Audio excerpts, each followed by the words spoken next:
exploring and discussing for further change. Mine probably will be pretty fast and straightforward. The first one that I would like to consider to change is section 2 -01, corporate authority. It's on page 5 of the charter. And it's section B. And that basically is the number of city councilors that are represented. And right now, it's at 4, which, and I also draw on my expertise because I have my PhD in political science, so I teach a lot of political science classes and law classes. And so I use a lot of the national trends and looking at, where are other cities and where are we in comparison to our governing body. And often you don't have a even number. And if you are going to have an even number, then it should be set higher, either at 6 or 8. Because with 4, you're always going to divide the council. I think we've been very lucky in this council that we've only been divided, and the mayor only had to vote once, and that was on whether to move into virtual meetings. My observation of looking at some of the previous council meetings, and I often have a lot of my students attend council meetings and then report back kind of what happened. That's not always the case. You always have the mayor making the deciding vote, and the mayor should never be in a position to make a deciding vote. So I would recommend that be increased to either 5. According to the National League of Cities, in their report, kind of the national average is about 6. And it can go from, 6 all the way to 20, depending on the size of the cities. But I would think a good number would be probably about 5, possibly even 7. But that would be one area that I would suggest be expanded. Now, in doing that, this would probably be a good time to recommend that because we're going to have to be doing redistricting, coming out with the new survey and coming out with the new census data. So it probably would be an ideal time to do the redistricting and selecting an increase in city council. And that's a decision. If you decide to increase, then you have to decide, well, do we select at large or maybe one councilor from each district, or do we redistrict into 5 districts? And if you go larger than 5 city council, then are a couple at large. But also, you have to see the other end of that. That means that it would increase the budget too, because each city council member gets paid $10,000, so that would increase it from 10 to 20 to 30,000, depending on how many councilors you want to add. But I think it's excellent because I looked at my district and I have 5,000 voters, or potential voters, 5,000 in my district. And the district is redistricted in an odd shape. So I think by adding more council members, it's just going to be better service to the residents in addressing the issue. So that's kind of the first thing that I thought I'd like to see changed. The other thing would go to section 2.07, governing body procedures. And it's B, the meetings. And do take into consideration that I've been in this position a short time, and I was appointed, so I didn't run an election. But what I've come to discover in the period that I've been here is I don't feel as though I have time to discuss issues with other council members because of the open meetings rules. More than 2 of us can't be in a meeting at the same time. And there's issues that, like for instance, the ordinance on scooters. that would have been nice for us to have like a work session and be able to discuss, you know, kind of what would we like to see, what can we bring to the ordinance that residents have brought to us. But I feel as though we're always doing it in the regular meeting. And then that extends our meetings for, you know, sometimes we're here 4 or 5 hours and the public aren't, they just don't want to watch a meeting 4 or 5 hours long. So I don't know if this has been done previously, like having a work session where, and it may not always be, you know, maybe once a month, where informally we can get together and discuss, because I don't find that that I can do that at this point, other than with one council member. And I think it's kind of crazy to think that we can make these type of policies without not discussing it with our other council members. It's like being in a workplace. When you're in your workplace and you come up with a policy or issue, you can go, you know, to an office mate and talk to them about it and say, you know, what's your thoughts about it?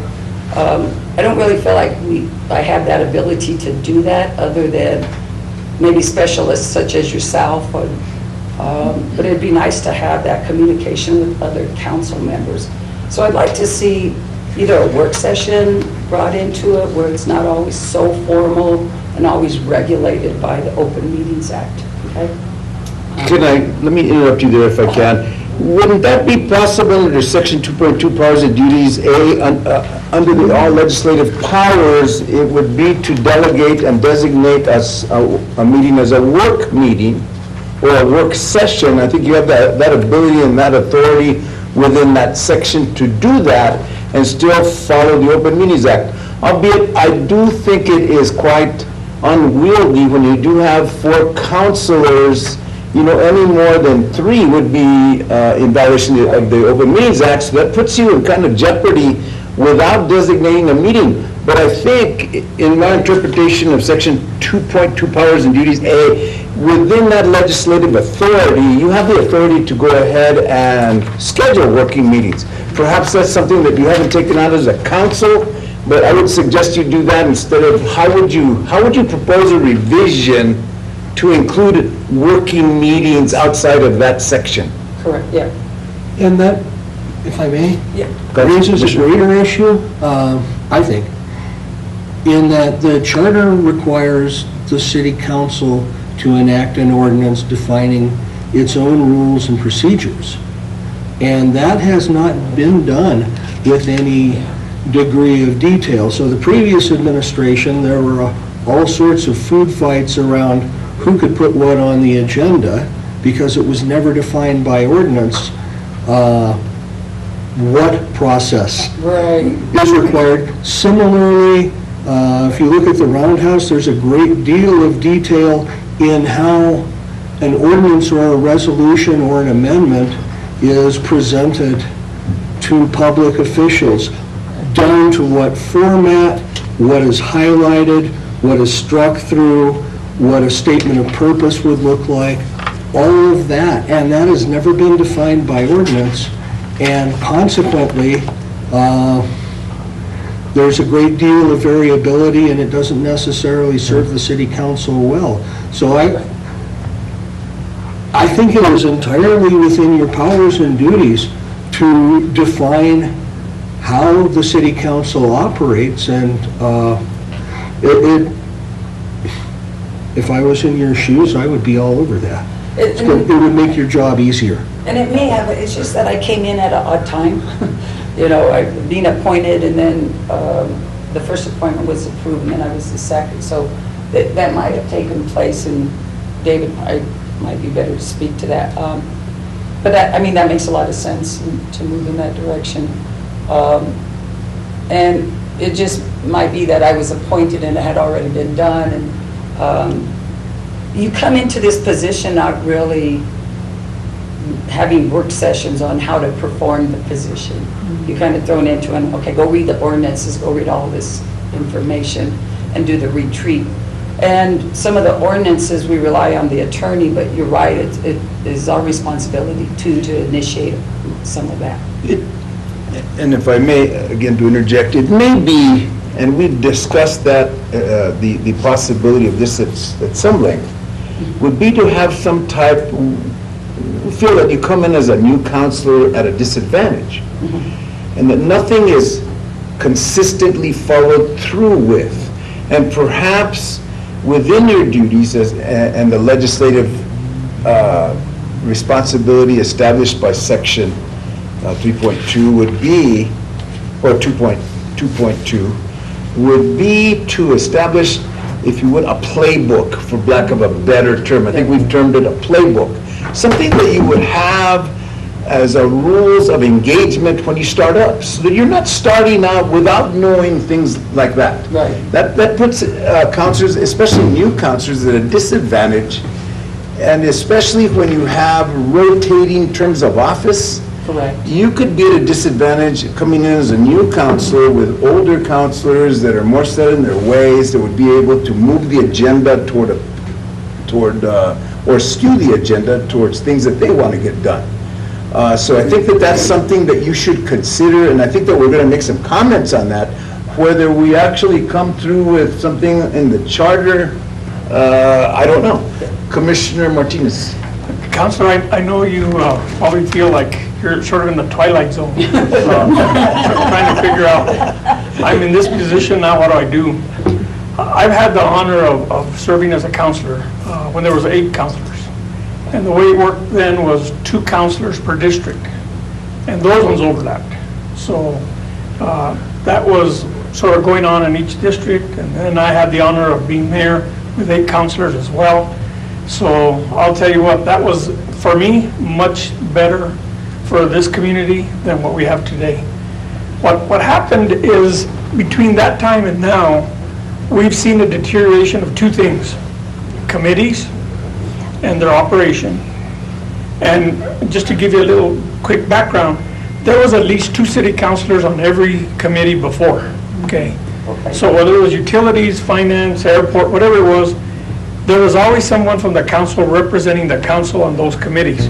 They didn't have to be the chair, but at least they had the input, okay, what was going on a monthly basis. Then one of our meetings was the work session. Okay, to tell you the truth, that is where all of the items would come up for discussion that was going to be on next week's or 2 weeks from now's council meeting. So with the deterioration of the committees and then pretty much the lack of a work session, you guys are pretty much just meeting once a month and good luck. Right. It's about numbers, okay? And if you only have 4 counselors and 2 show up to a committee, even the people of the committee are worried those 2 guys can probably make the difference. You know what I mean? On whatever we say no, they may say yes, and it's over. To open it up, you need to get the community involved. You know, so the committees need to be probably the foundation of everything that happens here at City Hall. And then they make the recommendation to the full council or the work session. That's discussed in detail.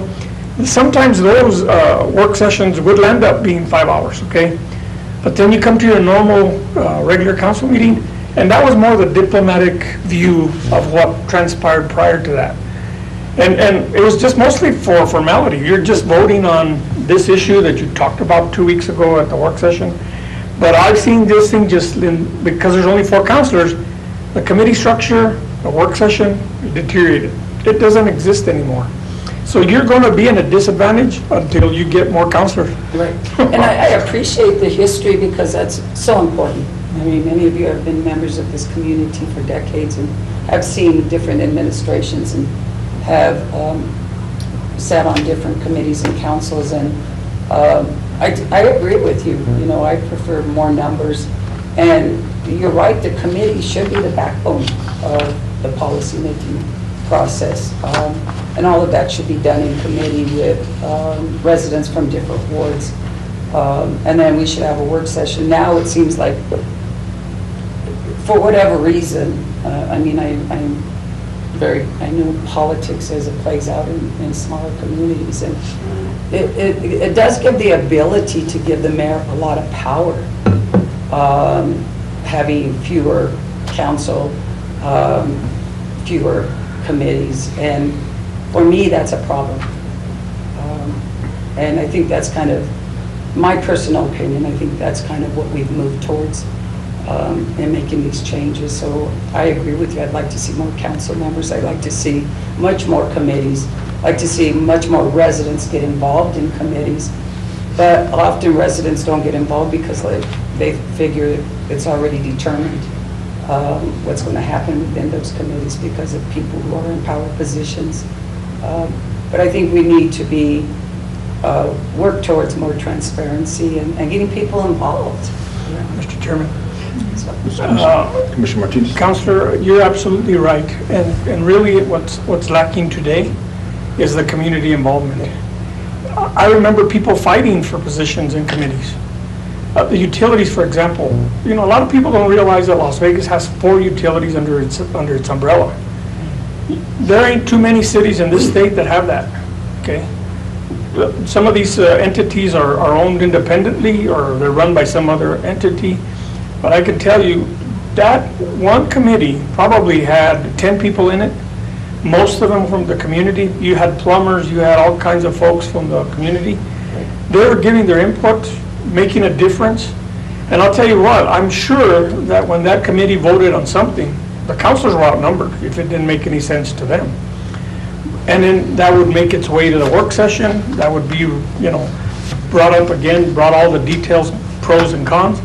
And then by the time the council voted on it at its regular council meeting, it was pretty much determined what was going to be said, because you were going to go back to that committee next month and the councilors are going to say, well, we actually turned what you said upside down. Well, those people get discouraged and they're saying, we're back to the good old boy club.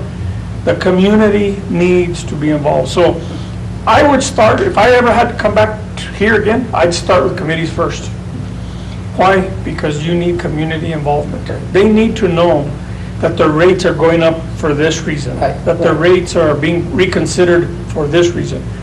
When you don't say nothing and you just vote on it, that's what happens. And they say it's done. Commissioner Lutz. Mr. Chair? You'll lose the communication with your public whenever it is not discussed or it's not put out. Everybody says, well, they can look at the website. Well, you've got a lot of elderly residents. They are not going to look at a website to see. But when they get that bill or they get that, they're going to say, what the heck? Last month it was this month it's this. Where did it go wrong? Yeah. So it's very important. But I also like to go back to the ordinance and that you discussed, that you came into this. And that happens often. You're sat down and you just go to work and never mind. But if you get that ordinance and you get your charter and you get whatever municipality leagues are out there, and they may have to come in anytime that you have new counselors or you have new, they need to be told, they need to be shown, they need to be guided in trying to understand, well, what exactly is my role? And that, so that might help too, once everything is put out there and you're able to really understand. You may understand it and get to know it, and by election time you're gone, or somebody else comes in, and so all that knowledge that you take with you, the next person may not have it. So I agree that there should be something whenever new counselors come in, that you have guidance of some sort, or have a mentor of some sort, whether it's a counselor like David, and that, or whoever, that you have mentors that are going to guide you. You may not be making decisions, based on what you're reading, but at least you'll know where you stand. Right. Okay. Commissioner Iden. Oh, yes, I wanted to say that we're aware of the problem of the 2-2 split and the resulting almost dictatorship of the mayor as a potential, but what we don't ever seem to talk about is the danger of unanimity. The 4-0 vote without a great deal of discussion, that's groupthink. That's a decision that's not tested by disagreement and debate, and it's easy to make a wrong call that way. I agree with you, that's true. If I may, just to kind of answer your first question there on the numbers, we discussed and had a lively discussion over the section of the makeup and the numbers of the council. And we haven't taken any action on it. We tabled an item that we'll be voting on sometime in the future as to the numbers, but rest assured that we thought about that with due diligence. And we thought about 5, we thought about, and we gave the numbers and gave the probability of having the mayor vote. And of course, the more councilors, the less probable that a mayor will have a vote. And here's where Commissioner Martinez came in with his background of having worked with 8, and he said during his whole tenure as mayor, he had 2 votes. So that, with the numbers, by increasing numbers, we decrease the possibility of having the executive branch interject in any one item, which I think is important. So we've talked about that. We did talk about redistricting, and I think that, from our perspective and from my perspective personally, I think that when you have 2 councilors in each district and with overlapping terms, you always have a mentor within your ward that's going to bring you along and say, hey, this is best for our ward. And I think that kind of, if you would, for lack of a better term, competition between wards is good. Because you think about ward and then you think about city. And we've seen what happens to wards when you have maybe a council that's not as active or as strong, if you would, for lack of a better term, then the wards suffer. And we shouldn't have that. The other thing is... Can I add something to that? It is also with the mayor having so much power, and I experienced it firsthand, is that you have that mayor being that dictatorship to where if 2 of you don't agree with her, you ain't getting shit. I mean, sorry to say, but that's kind of what's happening. Well, that's another thing of the executive branch overtaking the legislative branch. That's wrong. We shouldn't ever have that, because then you have an autocracy, and that's not what we need. To have a participant democracy, even at the community level, is key to the workings all the way up. Right. And if we strengthen the community values and the community participation, as Commissioner Martinez says, inviting community members in to participate in participatory government, where they're involved in committees, where they're involved in what happens, I think that's good. I think the work sessions are good. From my personal perspective, when I was county manager in Valencia County, they had 2 meetings. Whenever they had scheduled a meeting, it was a series of 2 meetings. A work meeting on, it was, for example, there was Wednesday evening, and that could go, it started at 5 and it could go to 11 o'clock at night as a work session talking about it. And they did it at night to have participation. Those people that worked during the day could come to a meeting, and they had that. And then the actual second meeting to vote and the approval was during the morning on Friday morning. Nobody had to be there. They already know what was going to happen. It was just ceremonial to vote for that, and you had maximum participation. So I think that work sessions are vital to you. I think that increasing the numbers are vital. We looked at redistricting and said, what's the easiest way to do this so you don't have, you have 5, then you're going to have to redistrict, you're going to have to rebalance, where are your districts? What about just doubling, going back to 8, going back to 2, you don't have to do any major realignment or redistricting, depending on what the census numbers coming back. Right. You do have a little hit on the budget, but at $10,000, adding 4 more is not that big of a hit. 40,000 with what's in the city coffers, you could stand that. That's not that big of a deal. If people are worried about it, I also made a motion, well, let's tag it to half of that of the commission. If the commission gets a raise, you guys get a raise. And that's based on valuation. So if the value of the community goes up because of your efforts, and the tax value of this at the county goes up because of your city efforts, then you work for a raise for yourself. Right. That's the way to do it. So you have a working council and a working commission working in conjunction, to move the economics of the county and the city together, which makes more sense than two independent bodies that don't really communicate that much. So that's one other way of doing that, is looking at that.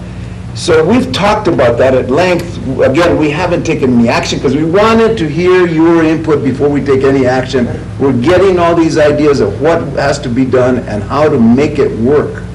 So I think that we're working, I like working with the commission, because I have a commission that works together, makes the job as chair or vice chair or even as a commissioner here pretty easy, because we have lively discussions. We're not afraid to speak our mind. And that's what this charter commission should do. Correct. And we're not here to make wholesale changes. We're not looking at that. We're looking at that, and that's why we need your input to make pointed recommendations, if needed, to the charter. I will bring up the last item that I had on the, and this is really off of what normal practice has been in the city of Las Vegas, and that's going to the city manager position, section 5.01. And I did more research on this, and I'm finding that the selection of a city manager, originally, once they moved into city council, city manager type of format, then it was always appointed by the mayor. That the city manager was appointed by the mayor. But I'd like to see a change where the city manager is chosen by the council, and not the mayor. And the reason for that is based on qualifications. I know we say in the charter that the person has to have basic executive and administrative qualifications. But if you're having the council select the city manager, and if we move to a council, let's say, then it's going to be a much more open process. I really believe that our processes should be open. I know historically it has always been that, governors, presidents, mayors get to a point because they want to have like-minded individuals carrying out their agendas and moving their policies through. But I think the city manager is such an important position that works with the city council and the mayor in directing the operations of the city. The way it's designed now, and it has been for other cities, is the mayor appoints, so it kind of makes this assumption that that city manager is solely responsible to the mayor. And for me, that's very problematic because it's the council that gets elected by the residents in their districts. So I'd like to see that change to the city manager being chosen by the council and not by the mayor. So that would be kind of the last. How would you perceive that would be offered in the charter? Would you do it by qualifications? Would you do it by, you want to change the appointment. I see, that's pretty simple, from mayor to council. What then? What would you as a councilor want to see in the charter that would pro-offer qualifications and those type of things? What level of qualification? The international, so ICMA qualifications, would it be experience, would it be a combination? How would you do it? And why would you, and here's the devil's advocate, here's the devil's question, why would you want to take that away from a city mayor? I mean, it's like you say, there's precedent in constitutional law, in state law, that those types of positions are pro-offered by the head, president, governor, whatever. Why should it be different? I believe it should. I believe that it should be decided by the council. One, because the council represents the residents in the various districts. And two, as far as the qualifications, I believe there should be a combination of education and experience in management and leadership type of positions. So the qualifications should take a combination of institutional education in addition to practice and being in those type of positions. Because you can have little education but be a corporate leader or operated your own business where you needed management and leadership styles. So I think it should be a combination of both of those. I don't like the idea of the mayor appointing the person, because they always appoint because it's usually a political payback. That they either got political contributions or they either, know those individuals, and it's to their benefit to appoint that individual. And if the mayor's going to have to appoint them, I think it should be an open process. I think it should be open to the public. But doesn't the council have the power in the confirmation of the appointment? Shouldn't that work to balance out the mayoral appointment power?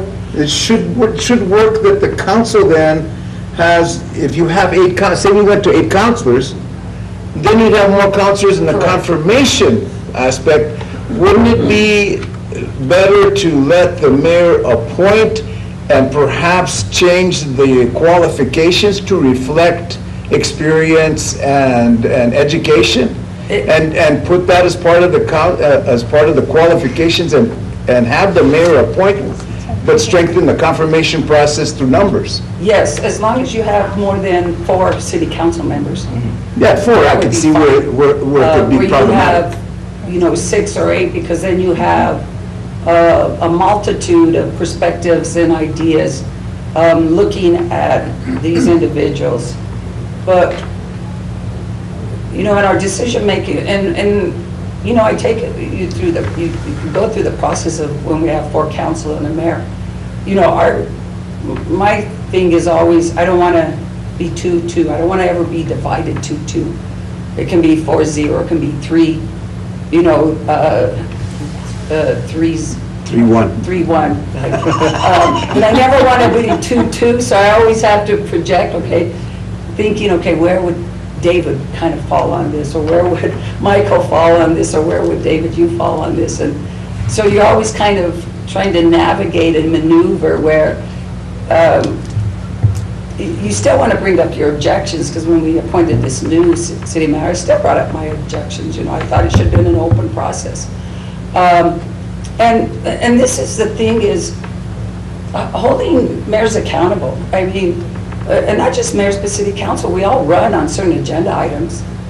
And one of the agenda items that the mayor ran on was that he was going to open up positions in the city, for new people to come in, for our younger people, our younger generation to come in.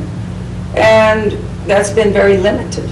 So I think we always have to go back to, what do we run on and why do we get voted? Why do people vote for us? But there always has to be, we can't just run and get elected and then throw aside, everything that we ran on. And that was one of the mayor's agenda items, and that's why I voted, my family voted for him, is because he said he was going to open up positions for a lot of our young people who are coming out of the universities. So we don't lose them. We lose a lot of those individuals to Santa Fe and Albuquerque, and we're not hiring them and keeping that brain power here in our own city. Mr. Chair? That went off. I've got Commissioner Arnold, I'll take you, and I think I had a request by Commissioner Martinez. Prior to that, let me just posit one thing prior to I go to you, and then we have to move on. Our time is, our half an hour is getting close here, or we've expelled it, but temper your things and I'll get to you. But isn't that political gamesmanship? Isn't that the political process? I mean, the political process is knowing how you're going to vote and forming those alliances and forming those votes in the process isn't that part of the political process, even in the confirmation area? Because that's where political gamemanship comes in. I mean, this is a political process, and the part of the council is a political body. So that's where, albeit, I think politics has its place when you have a council of 8 versus a council of 4, but it's still politics. You still have the ability to confirm or not. And that's I'm just just going to the interject devil's one advocate. point. Sure.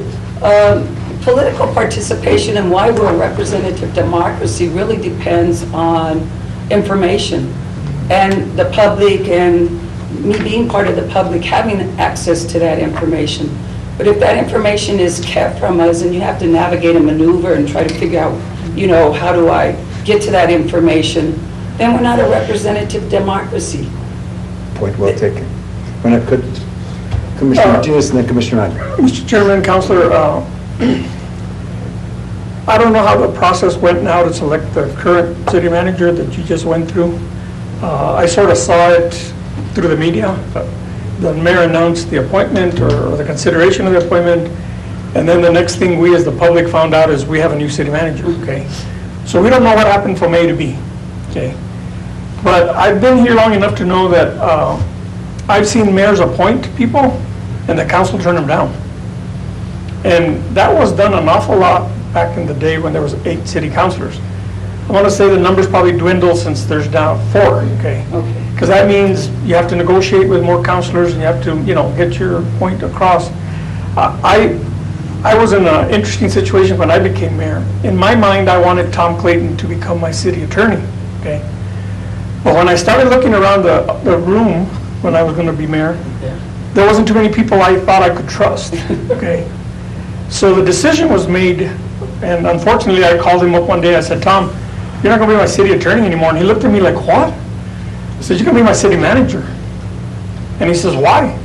I said, because, first of all, you're an attorney, so I'm hoping that your background doesn't get me in trouble. Number 2, there's not too many people I feel comfortable with coming into this, government. So he landed up being my city attorney. I think he became a very good, city manager. And I think he learned the process of administration, okay? Today, we're fortunate he's our district attorney. So I think he's done pretty well for himself.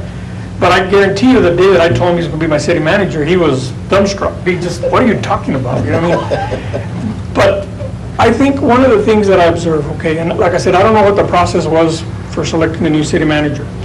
The charter still says that once that city manager is appointed, they need to sign up for city manager courses, okay? Literally immediately, not whenever they want, okay? That should be a requirement because they've got the instruction to help that individual become a good city manager. In the best interest of this town, it's not the political game that happens. It's the best interest of the town is how did they, the city, take care of us, the citizens, okay? Correct. And if you have a very intelligent, well-educated city manager, all of us are going to succeed. Right. Okay. Number 2, one of the things that I've noticed is you're right. The mayor and the manager, you could think they were married. Because the city council just shows up for their meeting once a month. Good luck, pretty much. What it needs to be is that city manager needs to know from the mayor and from the rest of this community or even this committee that the governing body has the stroke. Okay? Correct. And a good city manager is going to take care of all the city councilors. They may not like them. It doesn't matter. You still have to provide them the information they need to make the best decision on behalf of the community. So this guy is young. Number 1, I put him in the city manager course. Number 2, I think he needs a retreat with the councilors to find out that, you know what, who has the stroke ain't the guy that runs the meeting or the girl that runs the meeting. It's the governing body that has the stroke. And I'll tell you, if I had to pick one or the other, I want to be a councilman again because there's more strength, if properly run, in the governing body because that's the way the system's set up. So you all have a little bit of a challenge and I'm available for what do you call comment, but I don't want to get hired. If we could move on, excellent points, Commissioner Einer, and I want to move on because we have another city councilor come in and I don't want to violate the Open Meetings Act, okay, so I'll be real careful. Yes, I'll try and keep my comments brief. I'm in agreement What is offered to the city council in the approval process?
Qualified individuals, people from the community who we thought would be great judges. And as a commission, we had 3 people that applied. And so they were all very well qualified. They all brought their different strengths and education to the table. And ultimately, we gave the governor all 3 names and left it up to her. But let's say that there were like 14 applicants. We could weed out the ones that really didn't muster up to what we thought would be a good judge and leave them off and just kind of slightly make that pool a little bit smaller so that the governor could still make an informed decision. I just wanted to throw that out there. That may be something to think. Now, that the commission type process could be something that you could look at, but how we would get that in, I guess we could form another article if we were to go that way and do something like that as a suggestion. Still have to go to the voters and go forth from there. But that would be another alternative, perhaps. But I like the idea, like you said, even if the city council could recommend 2 people, or, like we did for this commission, and all other commissions, we recommend, and then based on who we recommend, you select from one of those individuals. With that, just because I'm kind of looking on, make sure we don't get another city councilor in here, and violate the open meetings act. I'd like to thank you for your Thank you. input. I love the discussion. Councilor Rodriguez, it was a good lively discussion. Those are the things we want to hear, and thank you, and we'll be back with you, and I'm sure we'll be back before council and get more input, and I really thank you for, that was good thought. Thank you. Thank you very much. We're moving along good lines. Thank you very much. All right, you guys have a good day. You too, thank you. Thank you, thank you. And I hope you need your umbrella. Yeah, but I got my hat too, so I'm well prepared. You guys have a good day. Thank you very much. There. I see that we have the City Attorney Scott Ahrens in the audience, and thank you for attending today. Good discussion. We should get your input at some time also. Councilor Romero, again, just to reiterate what we said before when we were here, we'd like to get your thoughts and your perspective on those parts of the charter that you think should be at least reviewed or possibly changed and possibly brought back to council for revision? What are your perspectives on this charter? Well, it's like Mr. Reiner said, I think I lived through everything that can go wrong with that charter that, that did go wrong. And, I think you guys mostly, know about, what needs to be addressed. Just in listening to you guys here, you guys have, I think, answered some of the, concerns that I've had. And I'll start real quick, going to the beginning on qualifications for mayor and council. I know there's a process that, and not only here in the city, but we've had issues, school boards, other residencies, where I believe that, I think there should be a 6 months residency instead of a 90 days residency. Because, that gives the opportunity for people, and it's been done in the past, where they jump from one ward to another ward just in order to run for office. And I think that we have, there has to be some type of a little longer process, because 90 days, I could plan from to 3 months before the election and file in another ward and basically say I intend, as the law states, to live in that residency. So that would be one of my suggestions.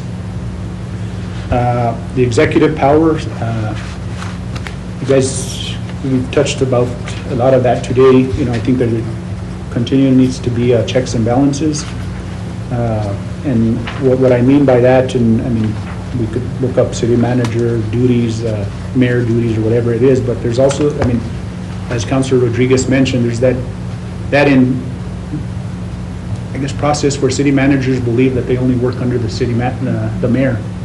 And that needs to change. And of course, we could, sit in our chairs here and speak our mind. And I think even Scott can say this: when he got hired, we made it clear to him that, hey, you know what, you work for the governing body, you don't just work for the mayor.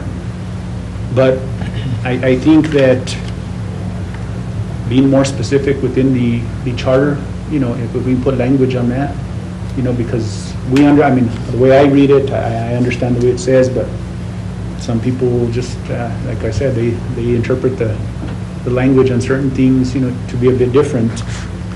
The IMCA, and I know some people have criticized, well, we don't need it, it's just another money-making gimmick, but I do believe that there has to be some type of training that, or organization that the city manager does have to be a part of. As we hired our new city manager, we did acknowledge him to get as much training. I've worked with Ms. Moody on the school board, and we've done the same thing with the school, the schools when I was there with them, is you want a leader that's going to be learning every day. You don't just because you've been 30 years in government, well, things change, processes change, you don't know it all. Every day we're learning. I've been involved in school boards, going on, my 4th year now on the city council, and, every day you're learning something new. So to just put a cap and say, well, you're the city manager, you know it all, that's completely wrong. I think we have to hold them accountable. And with that, I know some people aren't going to be happy with this, but I think there has to be some language in the charter that if mayor and council aren't following the charter, there has to be some penalties. There's many things that I know that we haven't done. We could talk about it, we could bring it up, but it don't get done. But who's going to hold us to the fire? If I could interject, let me get you to the point here. I think we're all going on the same line. Would that go to the appointment of the ethics board or commission that really has been neglected by in our discussion? It's been a point that really there hasn't been an appointment. What would be the mechanism that you would suggest that would force a council and the mayor to appoint that body and make sure that they were, doing and completing their mission, if you would? How would you do that? I would put a threatened language of removal of office if we don't do that. I know as a politician, we don't want to hear that, but how else are we going to be held accountable if nobody else holds us? That's. Mr. Chair? Commissioner Reiner. Yes.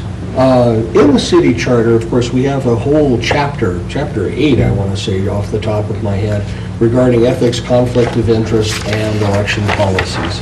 And part of that chapter is a requirement that the city council enact a an ethics and a conflict of interest ordinance with penalties attached for breaches thereof. But that's never happened, and I would say two things. Would that be the useful tool by which mayor and council could be compelled to follow the charter? And what are the restraining factors that have kept such an ordinance from being enacted over the years? I mean, I can only speak within my 3 years in office, and 2 years of that, we know the reason why. You know, she felt compelled to do whatever she wanted, and nobody would get her to do anything. I mean, it got to the point to where I know myself and at that time, Councillor Casey, you know, we had to do something, you know, and, you know, with the situation with the city clerk. And, you know, going back, I think we could have done more of that same type of, you know, motion to get more things done. In this administration that we've been here, you know, I'll be honest, you know, we're doing the best that we can. I mean, we're trying to catch up with all the stuff that hasn't happened in the past. I know, you know, some of these commissions and that, you know, one of them was, you know, putting them together, getting them going. We're stuck to where now, I mean, I have that here in my boards and commissions, to where, you know, we need to give guidance, you know, the council needs to give guidance to some of these boards and commissions, because some of them believe that they have more authority than the council itself. And so as far as, you know, why hasn't it been done, you know, within my term, we're doing the best we can. Police commission, that's been in the charter, we have, you know, some language that we, you know, ordinance that we have to put together, that's in the works. I know it seems like it's taking forever, but, you know, like I say, it's just so much that hasn't been done in the past. We're trying to catch up as much as we can. And at the same time, well, we're trying to catch up. There's also so much going on, you know, at the city. The city doesn't stop while we catch up, you know what I mean? We still gotta maintain what's going on. Is it perhaps that, you know, under Article 9 is the article that you're referring to, conflicts of interest and ethics, but then there's no definition as to the ethics board or anyone who would implement that particular article. That's buried under section 6. It's actually 6.07. 6.07, campaign and ethics board. So it's kind of not, it's there, but not exactly connected to the particular article which would empower that board on a regular basis. And it's always hard, I appreciate that it's always hard for a board to self-regulate. I mean, we're still struggling with that at the state level, and that we have had to enact state law to form an ethics board at the state level that really, are they doing their job? I mean, we have questions all the time as to expenditures and violations of procurement code and those type of things. Does that go to for the ethics board? I think that's still in definition, it's still in flux. So how would you take that and strengthen 6.07 with regard to Article 9? Because Article 9 is where we come in, and it should sit in there. You should also have you should also have an ordinance that matches what's on the charter. Well, that fleshes And it out. if they're not in line with each other, then one could say one thing and the charter says something else. Well, I think that's, if I can interject real quick, I think that's what happens, is there's no way to really enforce it between. And if you don't connect them, then it's like not having anything. That's Because checks and balances. we- It has to be a chart. Exactly. Yeah, and It's that's, checks and balances. You have See, and then- 3 boxes, and I know, you you know, know, and these are powers, and this is who checks. And this is what takes place Exactly. if it's not followed. and that's where I say in the charter, there has to be some type of language, whether if we don't do anything, a member of the committee can take us to district court, or something that, because. That's gonna hold- That's gonna hold us accountable, because if we don't do that, I mean, I've sat there and pleaded and begged and threatened to put on the agenda, did paperwork to put things on the agenda, and it all, I mean, who was gonna, I mean, at what point, you know, we couldn't do nothing, you know what I mean? And I know, you know, and, you know, Commissioner Martinez, well, come on, you guys could get this done, but, I mean, when you have that one person, I mean, when you have that Makes one difference. person that is so, you can't do anything, and then they've aligned, you know, city managers and attorneys and everybody, I mean, where do you go, you know? You've even gone to the point to where municipal league was given direction, I don't know if Leanya was there at the time, but we couldn't even go to municipal league at the time, because municipal league was telling us, no. The Yeah, mayor said, follow well, to hold that. on, you're the municipal league, you're not the attorney for the The mayor. city. I mean, that's how bad it was at that time, so that's how come I'm saying that, I guarantee you with the threat, you know, and of course, you know, the ultimate, you know, when we did the, you know, the motion for, when we were dealing with Cassandra was like, that was it, you know what I mean? At what point, you know, and that's another thing that I'd like to add here, you know, at that point when that happened, well, she thought she was right, we thought we were right, she wasn't gonna budge or anything, I mean, we even, you know, tried to bargain and say, hey, well, you know what, bring her back for 60 days, if it does, I mean, try to do all that, but it was just, her mentality was, well, then she'll be paid leave, and it's gonna, I mean, basically wanted to blame the council for it, like, you guys are the ones that are paying her to do nothing. Let me interject before we go to Commissioner Martinez. Well, in retrospect, having gone through kind of a worst-case scenario, you know, that in education, we look at mistakes as actually being a positive influence because we're not going to repeat them because we've learned something from them. So your experience, you've learned, and now you know what went wrong and how it went wrong. We should be using your experience and how to prescribe or define what changes need to come forth. So it's very important that you tell us this went wrong and this is the reason why, and we have to fix this. Now the question is how do we fix it? And in this case, we know that there's not a conflict, but just not an imposition of the board that would have been able to come back and say you're wrong. And then what are the penalties?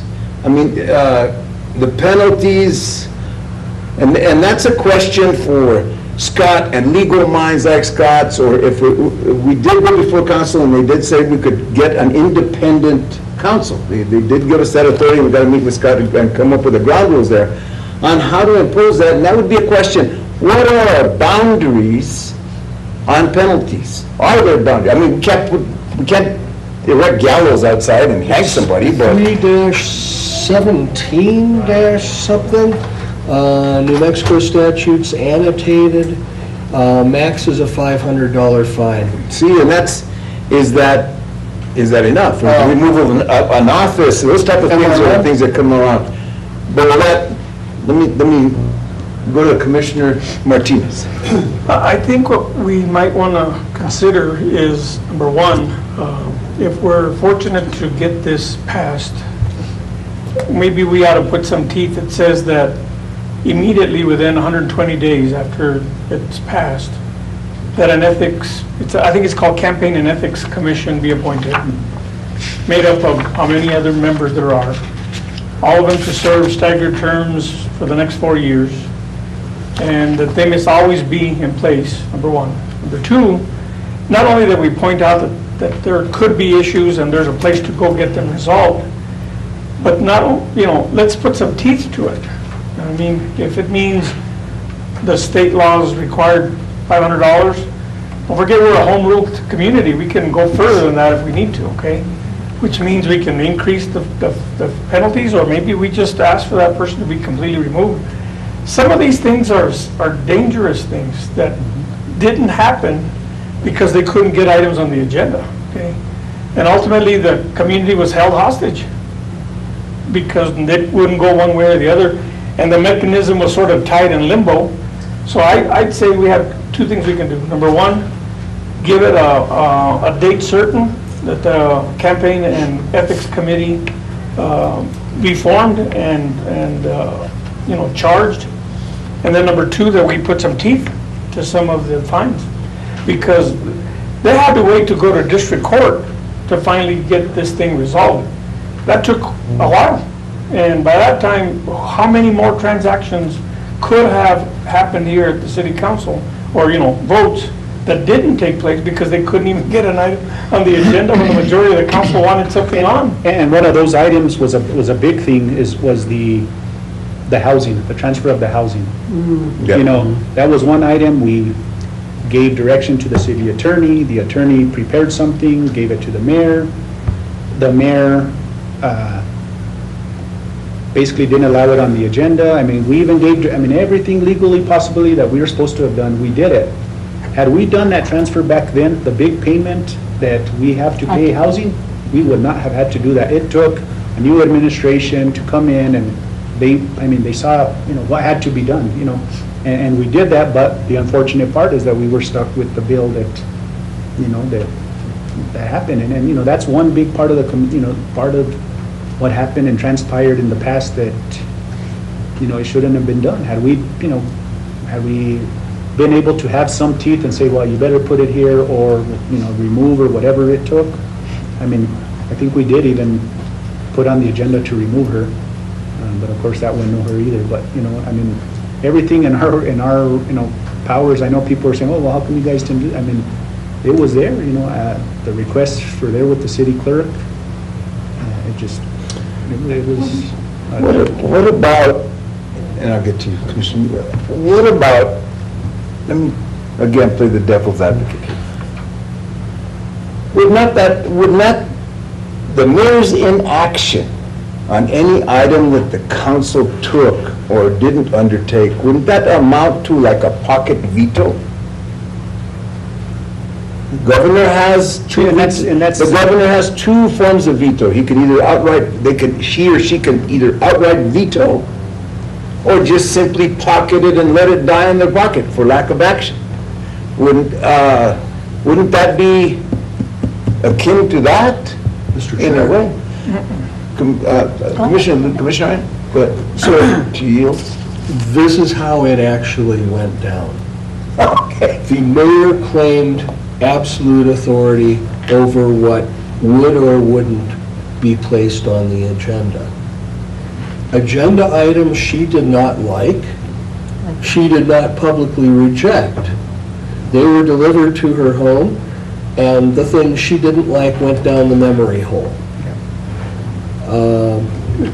There was no transparency in the process, or yes, you could say she was actually vetoing even discussion of these measures.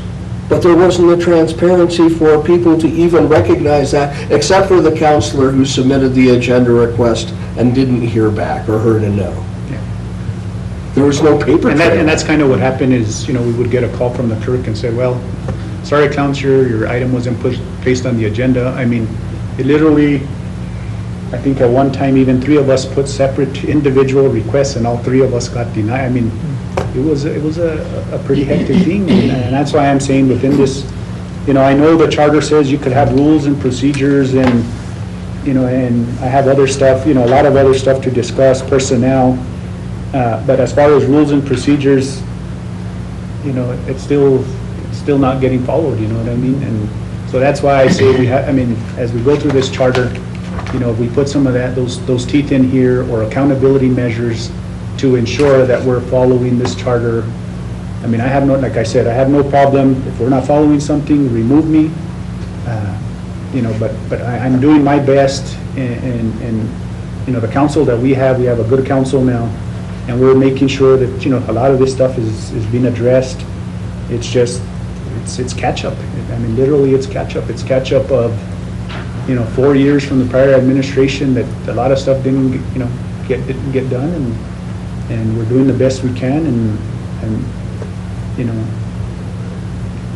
It's difficult at best. Yeah. Commissioner Lee? I just had a question on if, for whatever reason, that you, something is put in the ethics and saying that it's, you could be removed, if you're not following, wouldn't it interfere with a recall? Isn't that what a recall is all? And I might be wrong. Wouldn't it interfere with the recall if we put in there saying, or let's say that it's in there, saying that they would be removed because they're violating something, isn't that where the recall comes in? Well, yes and no.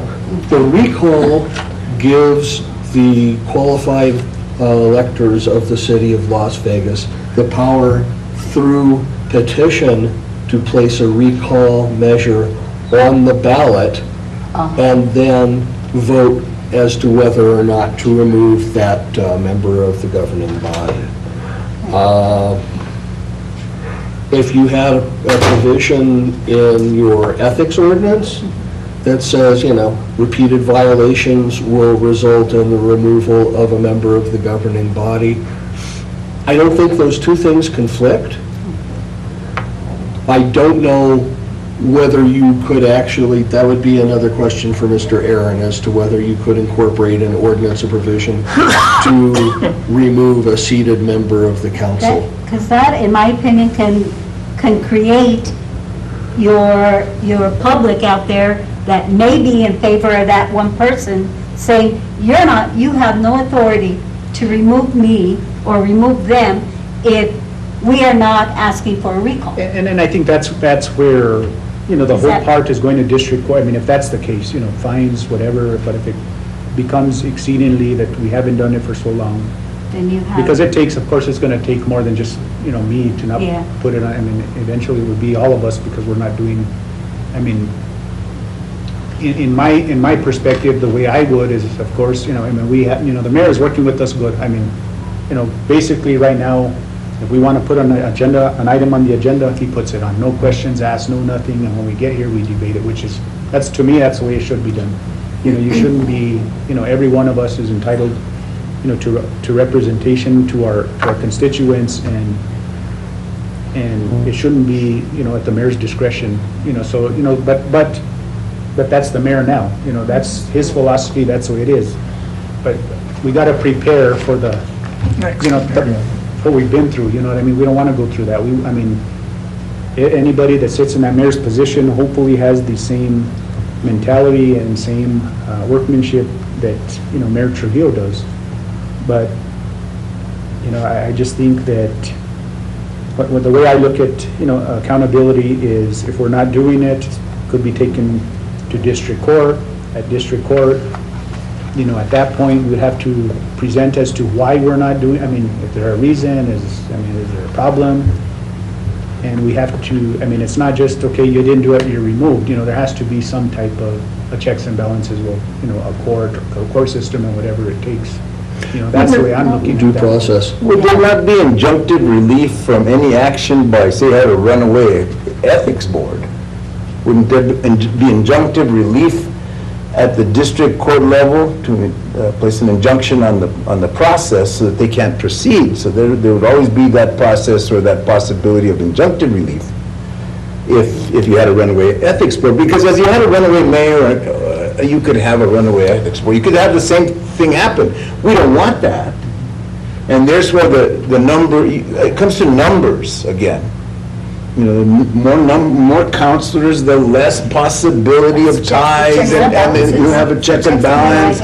If you do the same thing with an ethics board, by having an ethics board maybe made up of the same number of counselors that you have to impanel whenever you have and maybe we could stagger that possibility of staggering it between mayoral elections so you have an overlap so it doesn't come in with every mayor has their own ethics board.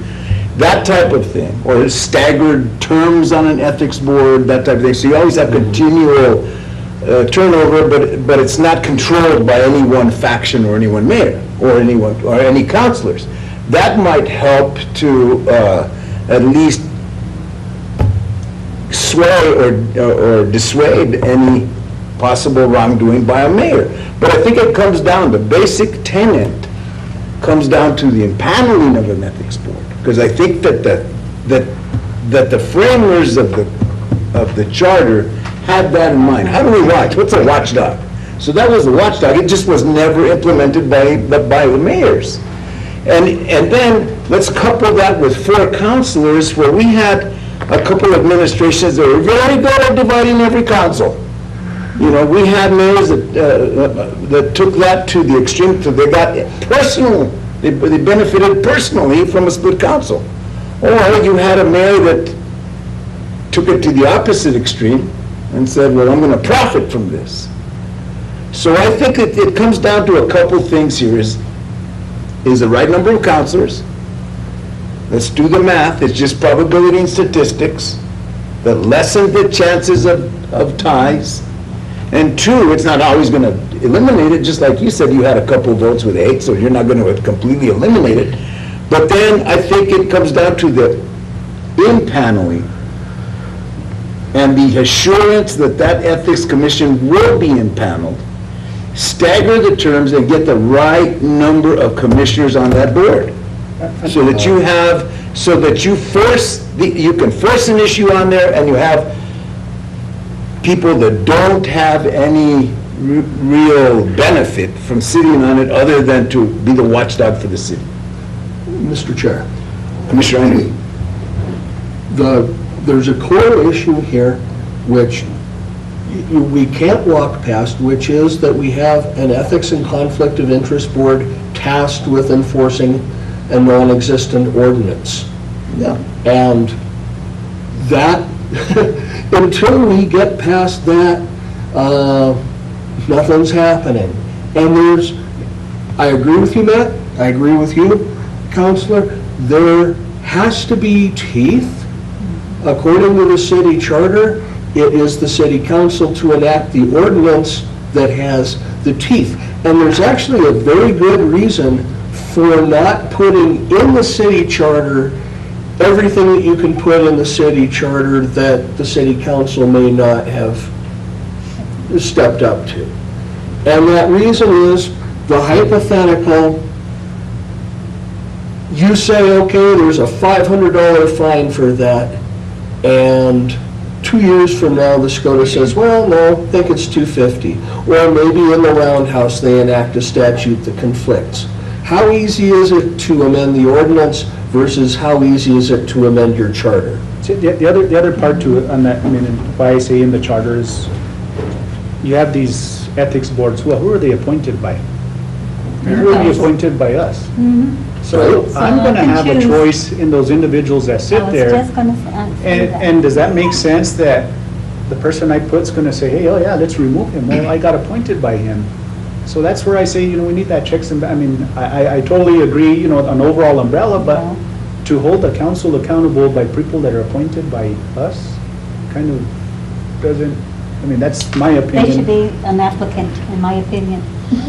Just so you guys know, state law does make a provision, and I have to look up what it is because I haven't looked at it in a long time, but state law does make a provision where citizens can bring a complaint against city councilors, and maybe the mayor, I'm not sure, but it goes to the district court for review, and if the district court finds behavior that's egregious enough, I don't remember if it's a removal or a fine. I think it's a removal. It's a removal. So we could base it, we could look at what the state has and maybe try to do something locally with an ordinance pursuant to what the state has.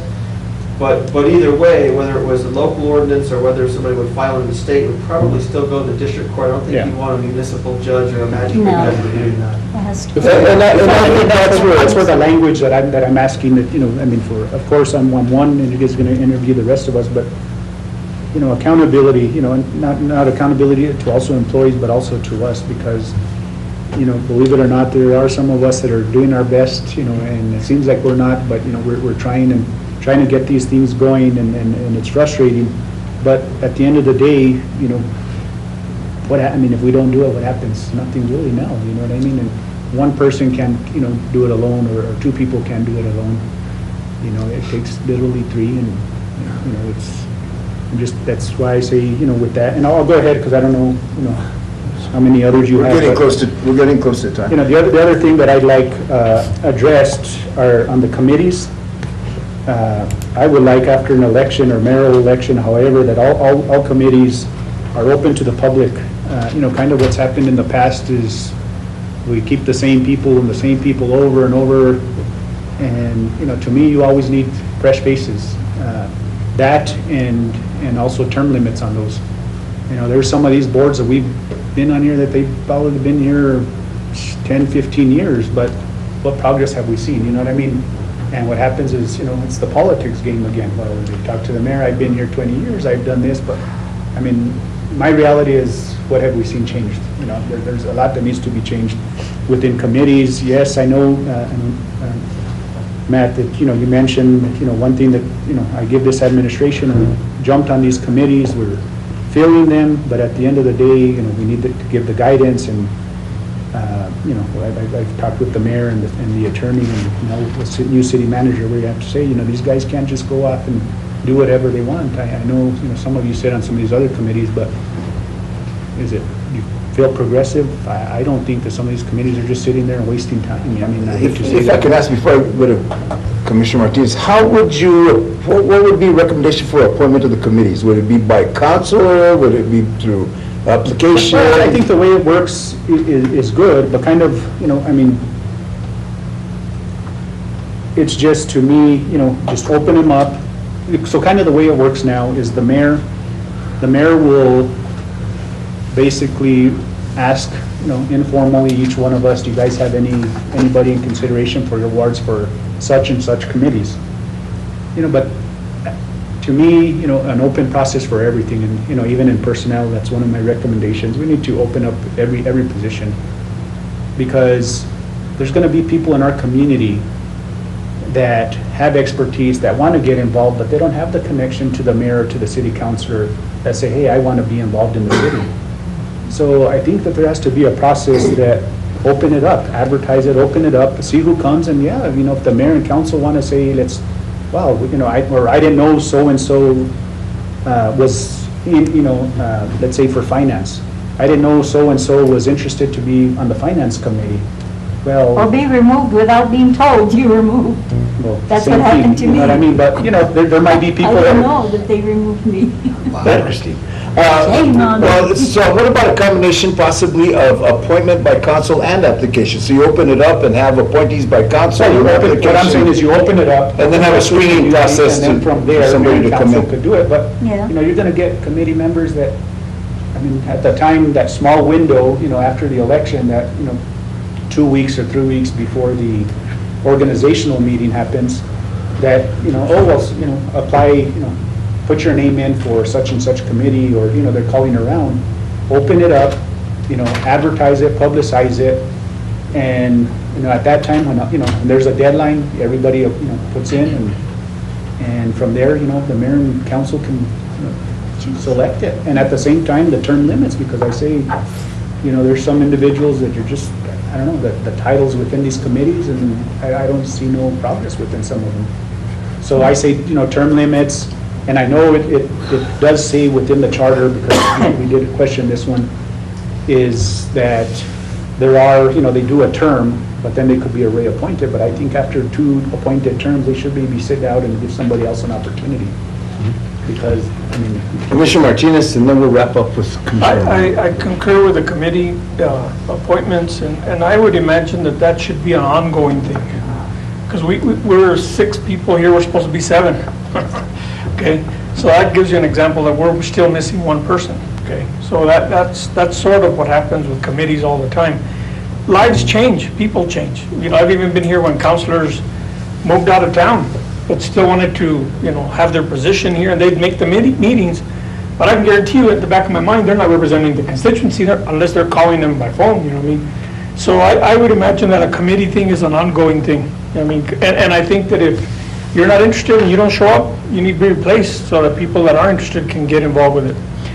In the personnel thing, I would imagine that the council might want to get involved to a point. But I think that the way the city does the personnel thing it's pretty carefully done by ordinance, I think. You just can't, I don't know if the council can get involved with the process, but, if there's an opening, you apply for the opening. I don't know how you're vetted, if you meet the requirements, that name moves forward to a committee.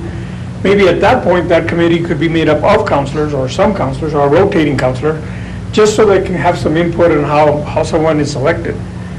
But then at the end of the day, I think it's the department director that makes the call, I think, ultimately makes a recommendation to the manager to the mayor and council. It's confirmed, so I'm not too sure about the way the personnel piece works, that part I would imagine is already an ordinance that I know of. And it is, and again, I guess this goes back to depending on the city manager and the HR director, is that they say that they're opening positions, but I mean, I'll be honest, positions haven't been opened up for certain positions, or certain individuals are put in, but we have state law, we have state personnel law that basically says every position should be open, and we have an ordinance that says there, but again, they're not following. I mean, I know it's not being followed. And so that's where I'm saying is somewhere in here, just put in some language in here that, because like I said, there's some, with some teeth, then, I mean, it should be done, and ordinance, I mean, it's Mr. Chair. Counselor, pretty much when the process of the budget process goes through, that FTE is identified, unless, they're trying to make up a shortage somewhere else in the budget, I wouldn't imagine they'd fill those positions. But once that FTE is decided in July, then the city manager's not doing their job. They need to fill those positions because you all have approved a budget that's requiring so many FTEs. They've got to be filled. I mean, you can wait a while and hopefully inform the governing body, which also is the Board of Finance for the city of Los Angeles, that indeed those FTEs have to be filled. And if not, I think that goes back to the performance of the city manager not doing its job. There should never be openings unless you can't fill them because nobody's applied, okay? But if there's an FTE, it needs to be filled. And if it's not, there has to be a reason given to you all. And what I'm saying is that, putting some language in here where every position is opened up, from city manager to And you're talking directors, Counselor? directors, I know from there down, it is, but, even directors, they're pretty much, this is the way that it works, is, okay, a director is appointed or recommended for appointment to the council approves. But even in that process, it's, the city manager wants to pick somebody out of, anywhere, they can. But again, and this is where I'm saying is, again, that we need to start, if our city is to ever to flourish, we need the best and the brightest, and that's not happening. It's not happening, so that's why, as we're going through this, somewhere if we could put that in here, and, of course, the regular personnel ordinances don't cover directors, you know what I mean? So, we try to hold them accountable as much as we can on the other positions, but what I'm saying is, from city manager to directors, those that are, by mayor and city manager, that we put some language in here, and it's 5.08, the personnel, somewhere in there, you guys could look into that and just put some language in there that open it up, and at the end of the day, if the city manager wants to recommend somebody else, it's very difficult when you have 6 or 7 very highly qualified, and you're recommending somebody that, might be a friend and very, and that's not the way it works. And we need checks and balances in our government. We cannot continue to operate as a buddy system, and that's kind of what's happening. And that's where, as we're going through this, we need to make sure, and, I know, Councilor Montoya is here, and, and this, I keep saying, yeah, I think we have a great council, these are the things that we're talking about, open up positions, get the best, and it is what it is, I know right now, as the charter says, yes, we got a city manager, and yes, I think he's gonna be great for us, but at the same time, we don't know what's out there, and I know Miss Christine Rudy, we've done this, at the schools, and there might be guys that have, doctors and this, and we've got a superintendent there that's doing a heck of a job, but at the same time, there was an open process, we opened it up, and at the end of the day, he kicked butt in the interviews, and he's still standing there here today after, what, 5 years, 6 years The now? least expected, huh? Yep. Well, Counselor, thank you. That was very, very insightful. I think you gave us a lot to think about here, and we'll take your... And again, thank you Take your guys for comments. serving, and I know it's been difficult and probably challenging, but I think you guys are, as far as most of the things, I think, listening to you guys have been, you guys. We like to pay. Thank you. All righty, thank you. It's all about ethics, right, Okay, David? yes, thank you. Thank you. Thank you. Councilor Montoya, you're in the hot seat. You guys don't need a break? No, we're ready to go on, just as a matter of fact, trying to meet our time limits, not that we have time limits, but we want to give everybody their fair shot. I don't want to give my back to anybody over here. And we'll ask you the same thing that we asked the other three councilors, is really, we'd like to hear from your perspective as a council member, if you have any ideas, recommendations, or thoughts as to possible revisions, if any, to the charter, and what they would be. Bueno. First of all, I want to thank you for honoring the request to hear from council. What I didn't want to do is, you guys go one end and we go off the other, and then when we meet together, we're on both sides, and the public's left on another side. And I didn't want that happening, so I'd rather everybody be on the same page. So thank you, and thank you for the job that you're doing, and for serving in this commission. I have 7 items that I want to discuss, and I don't know if you want to jump in after each item, or you want to wait till afterwards. That's up to you. First of all, on section number 506 on your city charter, I would add the fire chief's position as one of the 4 positions appointed and dismissed by mayor and council. And for the simple reasons that this position holds a lot of weight in our constituents in the city of Las Vegas, and it's a safety reason. I think that mayor and council should learn from the fire chief firsthand as to where we're at and how safe the city is and what measures we got to take to get to those points. And I think that at the end of the day, the citizen would be more appreciative of that, because their cost insurance in their home households will go down at the same time. So right now, I think at one time he was, or she was, the position was included, and some mayor took it off. I don't know if they had somebody in mind to hire or what, but I still believe that it should be mayor and council that hires that position. Okay. Number 2, section 302, powers and duties.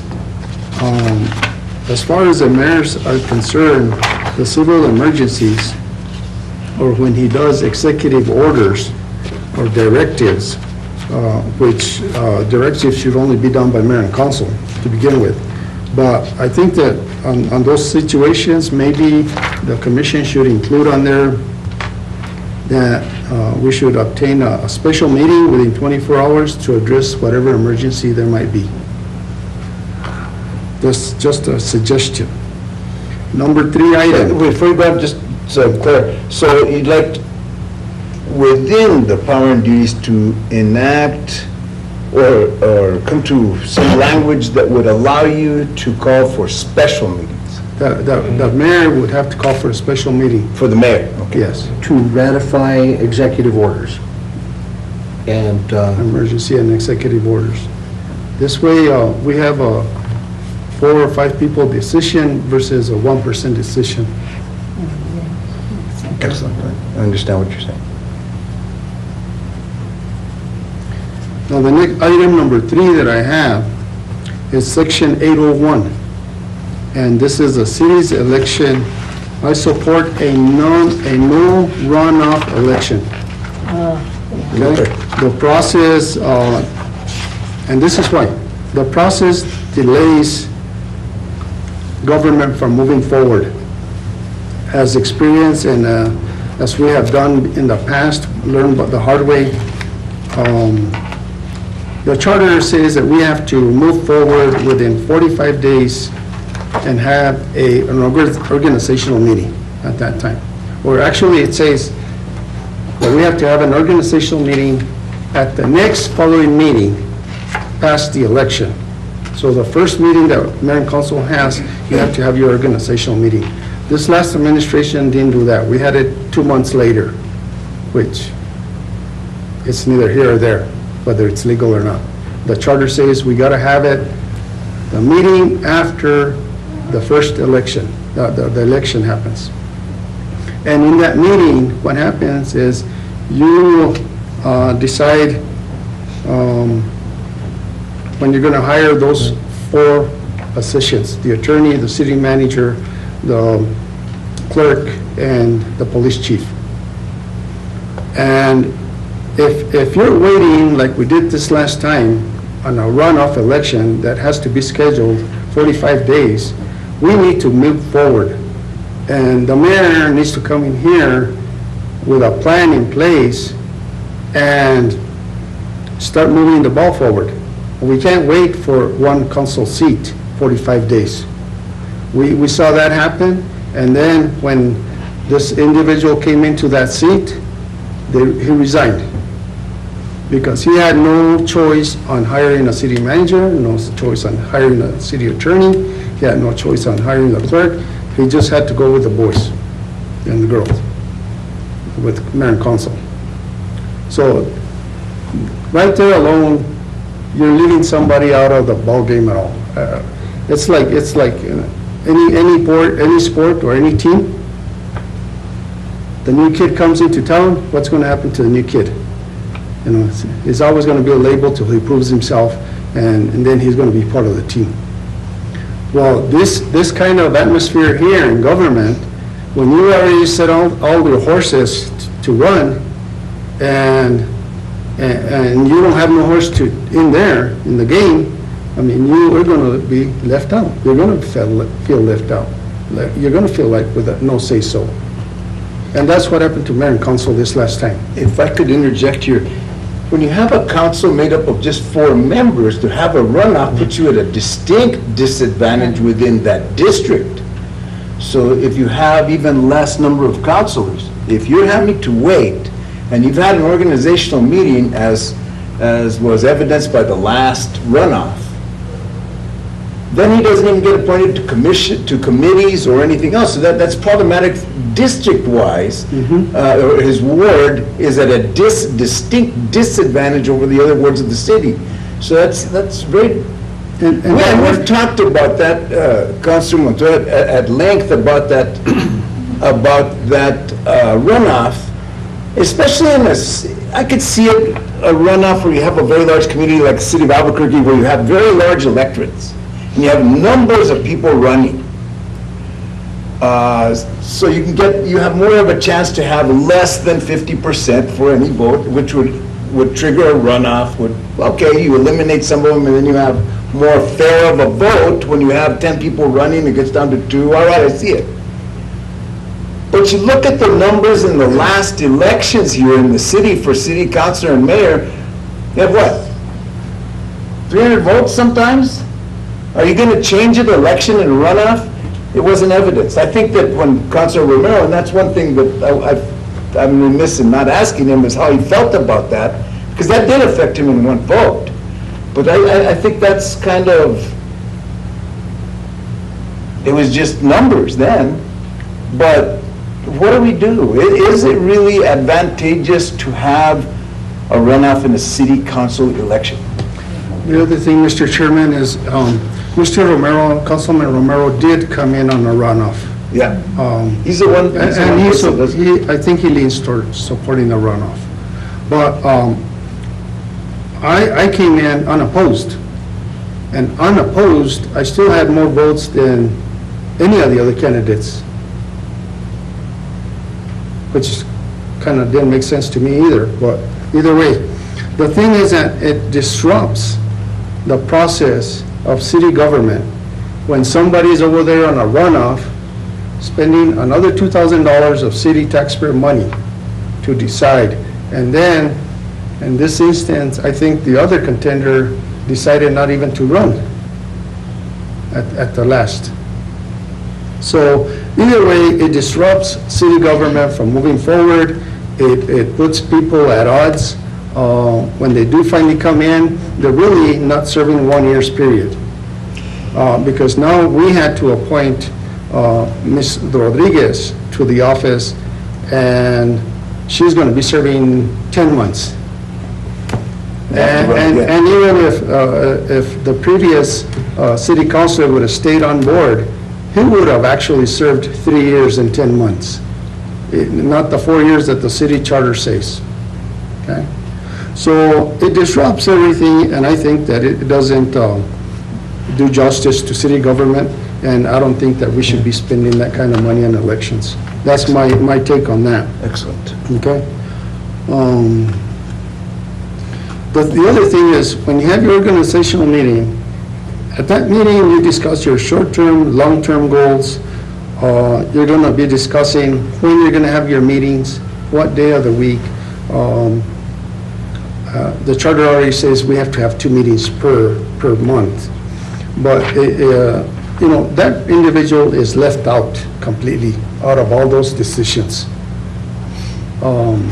Which might affect his schedule, or his way of life, or whatever it is.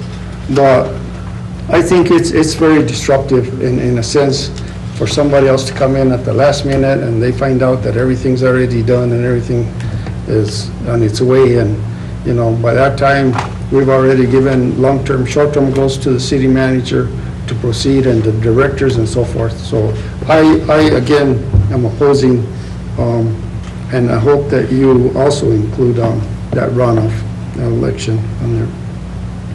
The other item, number 4, is compensation. I would agree. I served in 2002 to 2006, and our local media laughed at me, and our radio station, one of them, laughed at me because I didn't know it was a paid salary when I ran. I just saw what was going on, and I didn't like what was going on. And at that time, there was a councilman, and I put in my name to run. When they asked me in the interview about salaries, I indicated I didn't even know that it paid. I was doing this as a public service. And so when I did win, and I ran against 5 people, and I won, and the salaries were $10,000. And at that time, in 2002, the county went up in salaries.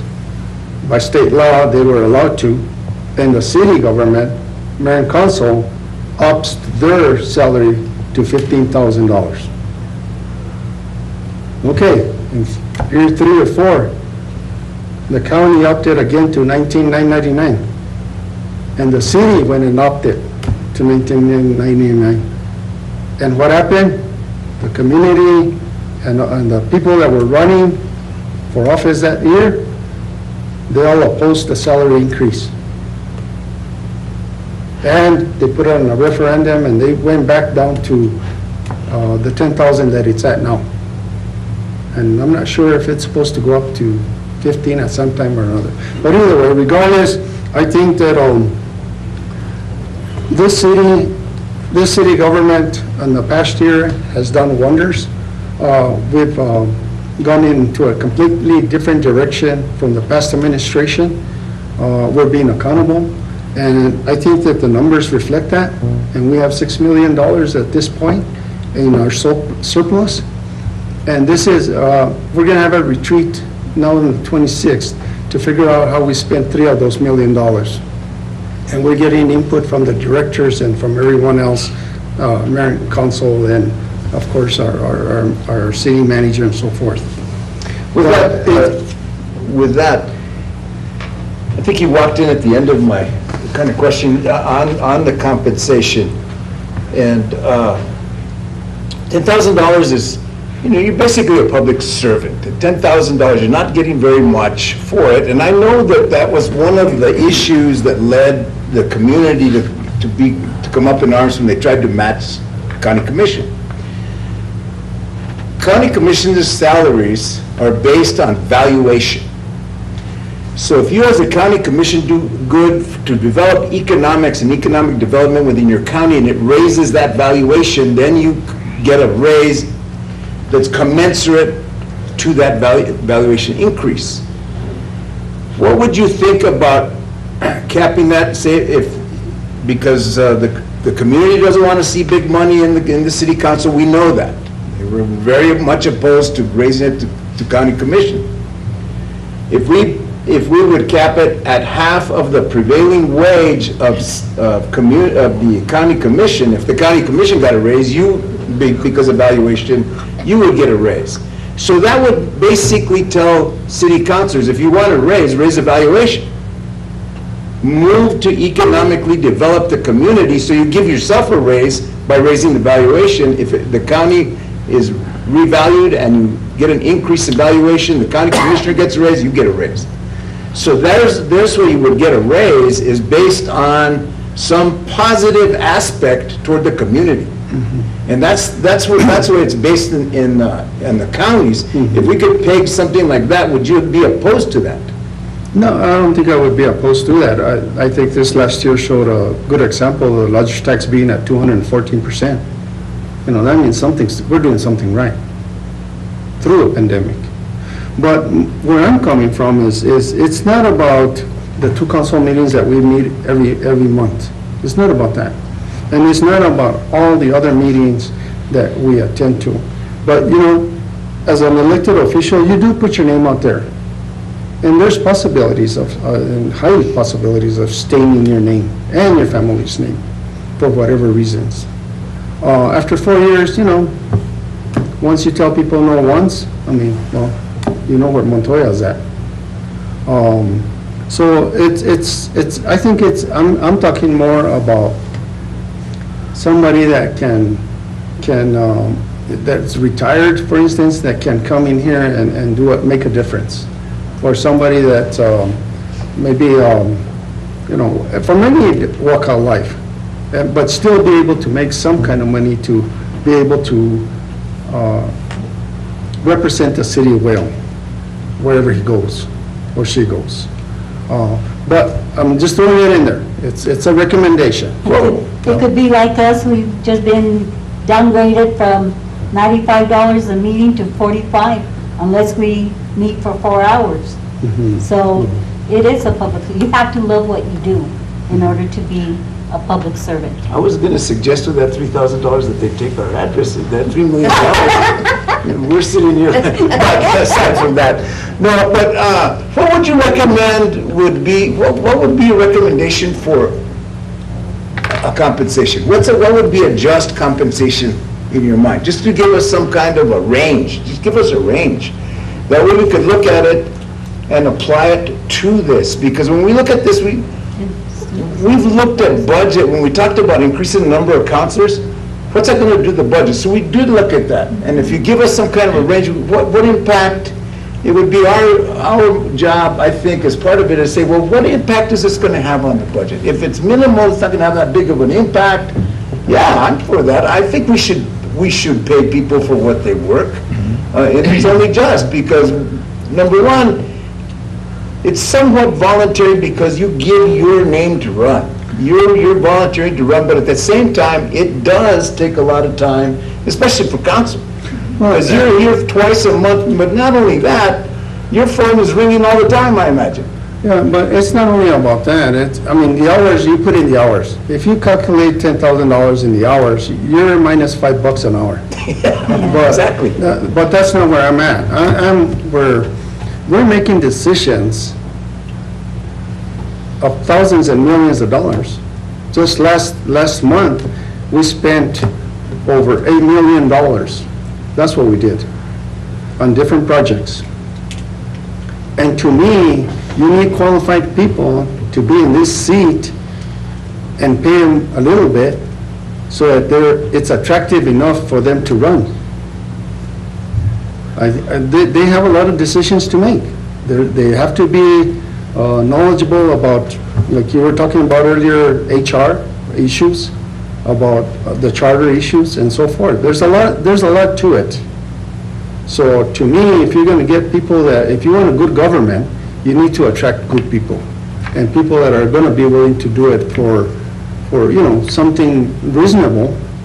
To me, I don't think 10,000 is reasonable, but that's me.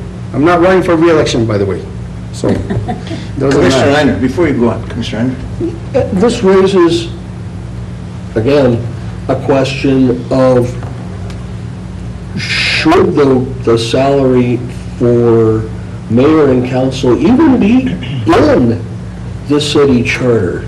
And Francisco, imagine that somebody at Bruno walks up to you and says, you know, we've been looking at your performance and frankly, you deserve a raise, we'd like to give you a raise. Where's that guy at? But we have to amend the city charter to do it, Yeah. you know? You'd be like, I'm out, I'm sorry, that's never gonna happen. And that's the position we put city councilors in. And when we hire mayor and council, Before we go, let me ask, Attorney, Mr. Ernst, in your experience or in your reviewing other cities, is the compensation pegged to other city charters or other city mechanisms like that? It's kind of unique to me that the compensation is in the charter. So, Commissioner Reiner is raising a good point. How is that done in other communities? You know, I have to go back and look specifically to see how other ones do it. I think one of the reasons why it may have been put, why it is in the charter, it gives an incentive to the council to get that charter review committee appointed and get them doing their duties, at least every 10 years. Now, they can do it more often than 10 years. They can do it every 2 years, they can do it every 5 years, they can do it every year. But it gives an incentive, and maybe that's why, because I can't think of another good reason to put that kind of a number solidly in a charter, unless somebody said, we want to make sure this charter gets reviewed regularly, and the only way we can do it is tie into the city council's salary. See, and that's where I've seen it in the past, in other locations. It's tied to a more established board, like the Board of County Commissioners. It's either tied, I know that in the city of Albuquerque, it's tied to, I think, 3/4 of the commissioner's salary. In Doña Ana County, it's tied to the county commissioner's salary as some percentage, because it's based on the valuation. So if the county commission does a good job and the communities do a good job of raising valuation by economically developing the counties and the cities, they get a raise. So but this $10,000 is kind of arbitrary. I've never seen this before, and it's kind of strange that it's tagged in at that amount in the charter. Commissioner Martinez. Mr. Chairman, don't forget that part of the fact that we redid our charter was because there was a revolution of 8 to 4 counselors because of compensation. So that was almost a cornerstone of this document, that we wouldn't go past, we wouldn't do that again. Because I think it was $19,999 at one point, back when you were here, Councilor. So that's why I think it's such a big deal right now. Now, I think there are different ways of, evaluating the value of the seat. But look at this right now. San Miguel County, the last 10 years, has lost 2,249 people. So we're actually shrinking. Okay? That doesn't mean our value hasn't gone up. And that's why, it's not pegging, you're not pegging the valuation to population. Yeah, but ultimately it's going to have an impact, because In the if those long term. 2,250 people moved out of town, they're not building, they're not buying, they're not doing anything here. So there has to be a way, and I don't know if it has to be in the charter. I think that could probably be a separate ordinance easily at some point. But we have to come up with a formula that makes sense. But I have to tell you that one of the reasons that this thing is so clear is because there was a revolution. That's what started all this mess in the Yeah, first place. and if I recall, that was the thing. In talking to Dr. Marilio Vigil, who's done the political scholar, I like to refer to him as a political scholar emeritus of the county, he was befuddled by that and said that I don't know why they had to go redo the city charter, because the whole thing, the revolution was based because of the compensation that some councilors wanted to get. He said, and they could have done it by a simple ordinance Yeah. and not the revision of the charter. And that's why I'm kind of questioning that, why they went to the lengths no. of establishing that at $10,000. Mr. Chairman, I hate to do this, but I will correct you. In 2002, when I was a city councilman, the city of Las Vegas, when it consolidated in 1970, they never looked back. And in 2002, I recommended that the city charter was outdated and needed to be revised. And we looked at it, and that was the first time that it had been revised. It had nothing to do with salaries or with number of councilmen. It had to do that it was overly, it had been, 50 years that it hadn't been looked at, revised. That's how come it was revised the first time. And then after that, it was revised, that's the other time with Mayor Ortiz. See, and that was because of, and, But it had nothing to do with salaries. but I think it did in what point? Just to contradict the Well, bit. well, You were on the- well, Mr. Chairman and Counselor, it wasn't because of that specifically. I'm going to say it's probably something that council brought up on their own, number one. But the whole revolution started because of the increase of one counselor's pay. And then that's when the whole initiative started to go from 8 city councilors. If you're going to keep it at 19,999, we're going to go from 8 city councilors to 4. That was they didn't care about nothing else. Yeah. That committee operated separate from the council. And then by the time you knew it, that had passed, okay? So then all of a sudden, by the next 2 elections, we're going to go down to 4 city councilors. In the interim, I think Councilor Montoya is correct. They initiated the process to start looking at the charter. And I go back to my original comment. I think the reason that it became a home rule charter is because of economics. It was because it was looked at that home rule community could make up some of the gaps that the state and the feds weren't addressing. And it was because of economic development. And again, Mr. Chairman and board members, this would be up to the voters at the end of the day. Exactly. If they want to give the compensation, yes or no. I'm just suggesting. Item number 6, I'll move on. I would like to support a 5 council member board. Now, I'm okay with the 4 that we're now because I feel we have honest people on the board. We have people that are wanting to do the right thing for our citizens. I support the mayor on what he's doing. I think we've learned from past administrations, and I think we're moving forward in the right direction. But I think the mayor has had maybe 2 tiebreakers in 1 year. When I served with Mayor Sanchez, in 4 years, he only had no more than 3 tiebreakers. So it's not a big issue on tiebreakers. I think elected officials are being more accountable to the public, to the constituents, and doing the right thing for the right reasons. I think we've learned from the past hearings a month ago that's what we were elected to do. I'll tell you that it would be also no longer an east and west kind of thing. Because right now we have 2 from Old Town, 2 from New Town, and then we got a mayor that represents the whole city. If you have 5 individuals, that breaks up that east and west kind of thing, or New Town, Old Town kind of thing. And I imagine that if somebody misses a meeting, of course, you might have the possibilities of having a tiebreaker anyway. So, just so I throw it out there that I will support 5 council membership.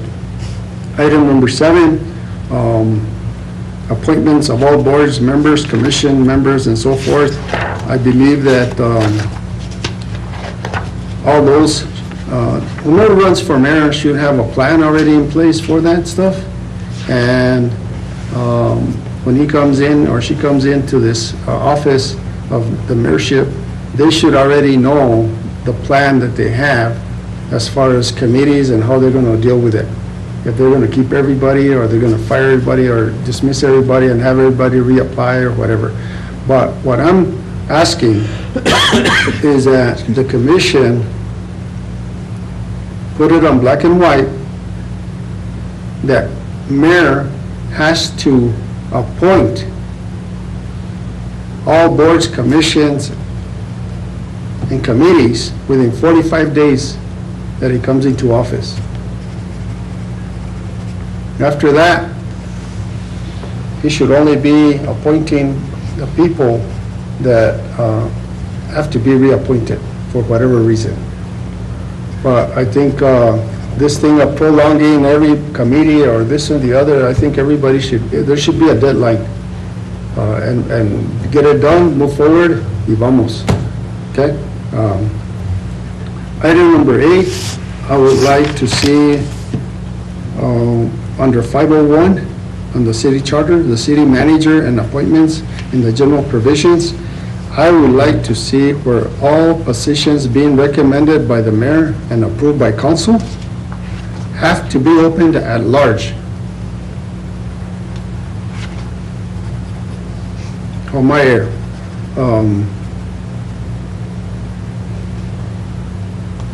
So would that be like an open, you'd have an open, so there'd be an open vacancy or establishment of a vacancy For city manager, police chief, fire chief, city attorney, all So 5 open it positions. up. Open it up and let mayor and council do the interviewing and the selection.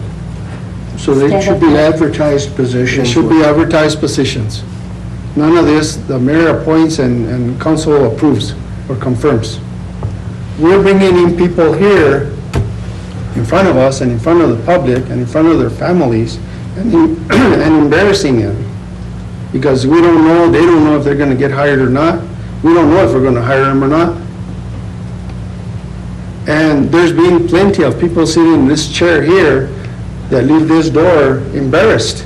And these are highly qualified people that come here and interview for these jobs, for these positions. And I don't agree that that ought to be the process. We shouldn't be ashaming anybody, degrading anybody. We shouldn't be embarrassing people when they come before council. I think that's a brutal and cruel way of doing business. a formal interview process and I say all positions should be advertised. Whomever wants to put in, I mean, they can, and mayor and council, they do the interviews, and the majority rules. Because I don't like this process at all. I think that's humiliating, that's degrading, and I don't think that works for anybody. I think it needs to change. The power stays within mayor and council either way. More so, the mayor's getting more power there by having the say-so. But, what we've heard this afternoon from 3 councilors now is the same thing. So that's obviously a place where we're going to have to look at is that process has to be, changed. well, we're going to have to vet it for sure. I mean, what's the process we use? And that's something that within this, do we do it? And I asked the commission is, obviously it's a problem, and we've recognized that already. I think the question here is, what's the process? Do we do it like a personnel process and open the positions like most of the councilors have kind of suggested? Well, like any other business. And we do a vetting process? Yeah, any other business. Because there seems to be problems, and it's being recognized not only by the councilors, but that process, after the last major appointment here, I heard a couple of people came to me and asked me, you're on the Charter Commission, can you look at that? And I said, well, so it's not only here in the council, it's the city, the population at large is looking at that process and seeing, well, there's something not right about it.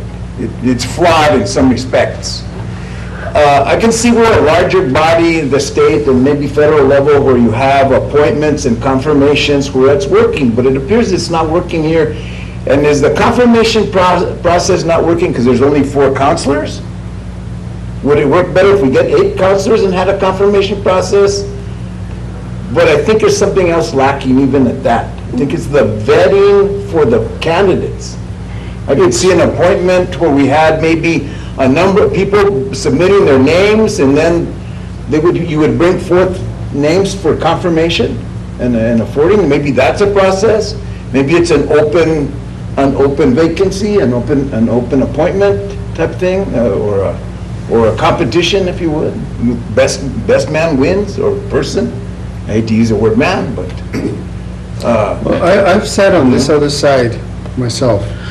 You know, and with this last opening for city managers, I mean, I had 4 people that were interested, that called me about it, that never got an opportunity, for instance. Because of the direction the mayor and council took, which is fine. I mean, that's what we wanted to do, and we went forward, and that's all good and dandy. But to me, I think that we ought to be a little bit more open-minded and more broad, and get the most qualified person. I myself sat in that chair over there this last election, and there was a vacant seat right there in my ward. And the mayor had 45 days to appoint somebody before he had to have an election to fill in that seat. And he didn't want to appoint me, that I was unopposed, to take over that seat to a month and a half later. That's not good business. I've had people, attorneys, city managers that have sat in that chair and have been embarrassed because at the last minute, mayor and council decided, well, we're not going to hire you.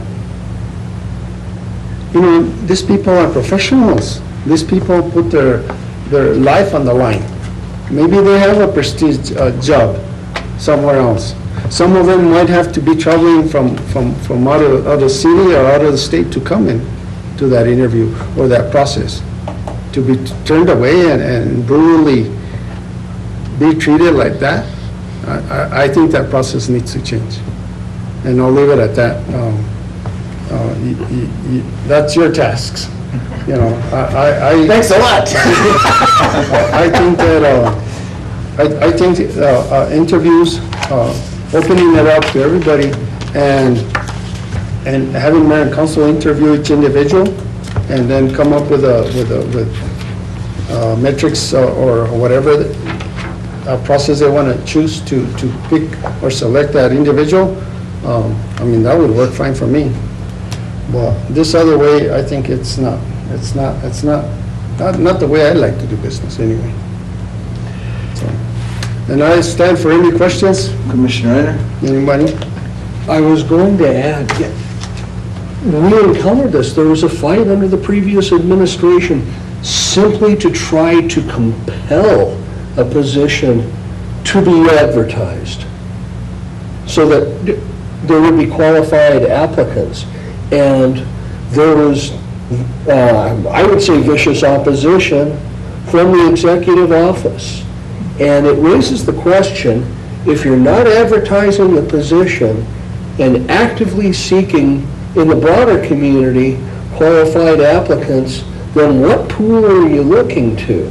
And the pool you're looking to is your own social circle, and that's a damn good working definition of cronyism. Nobody says cronyism like it's a good thing. So this really does need to be addressed, not only to make city government more of a meritocracy, but also to correct the optics with the public. Right. Yeah, it's apparently and obviously not perceived as a transparent process. And that's in all fairness to the public and to the people that these offices belong to. It should be a transparent process. So I agree. I think the overall sentiment today by the 3 councilors we heard was to open the process up. And I think that's one thing, and we've talked about that before as a commission. We've already began to address that. It's our task to come up with the best method or a method that improves on what we have now, because there obviously is a problem. With that, I think we've reached the end. If we have any more comments?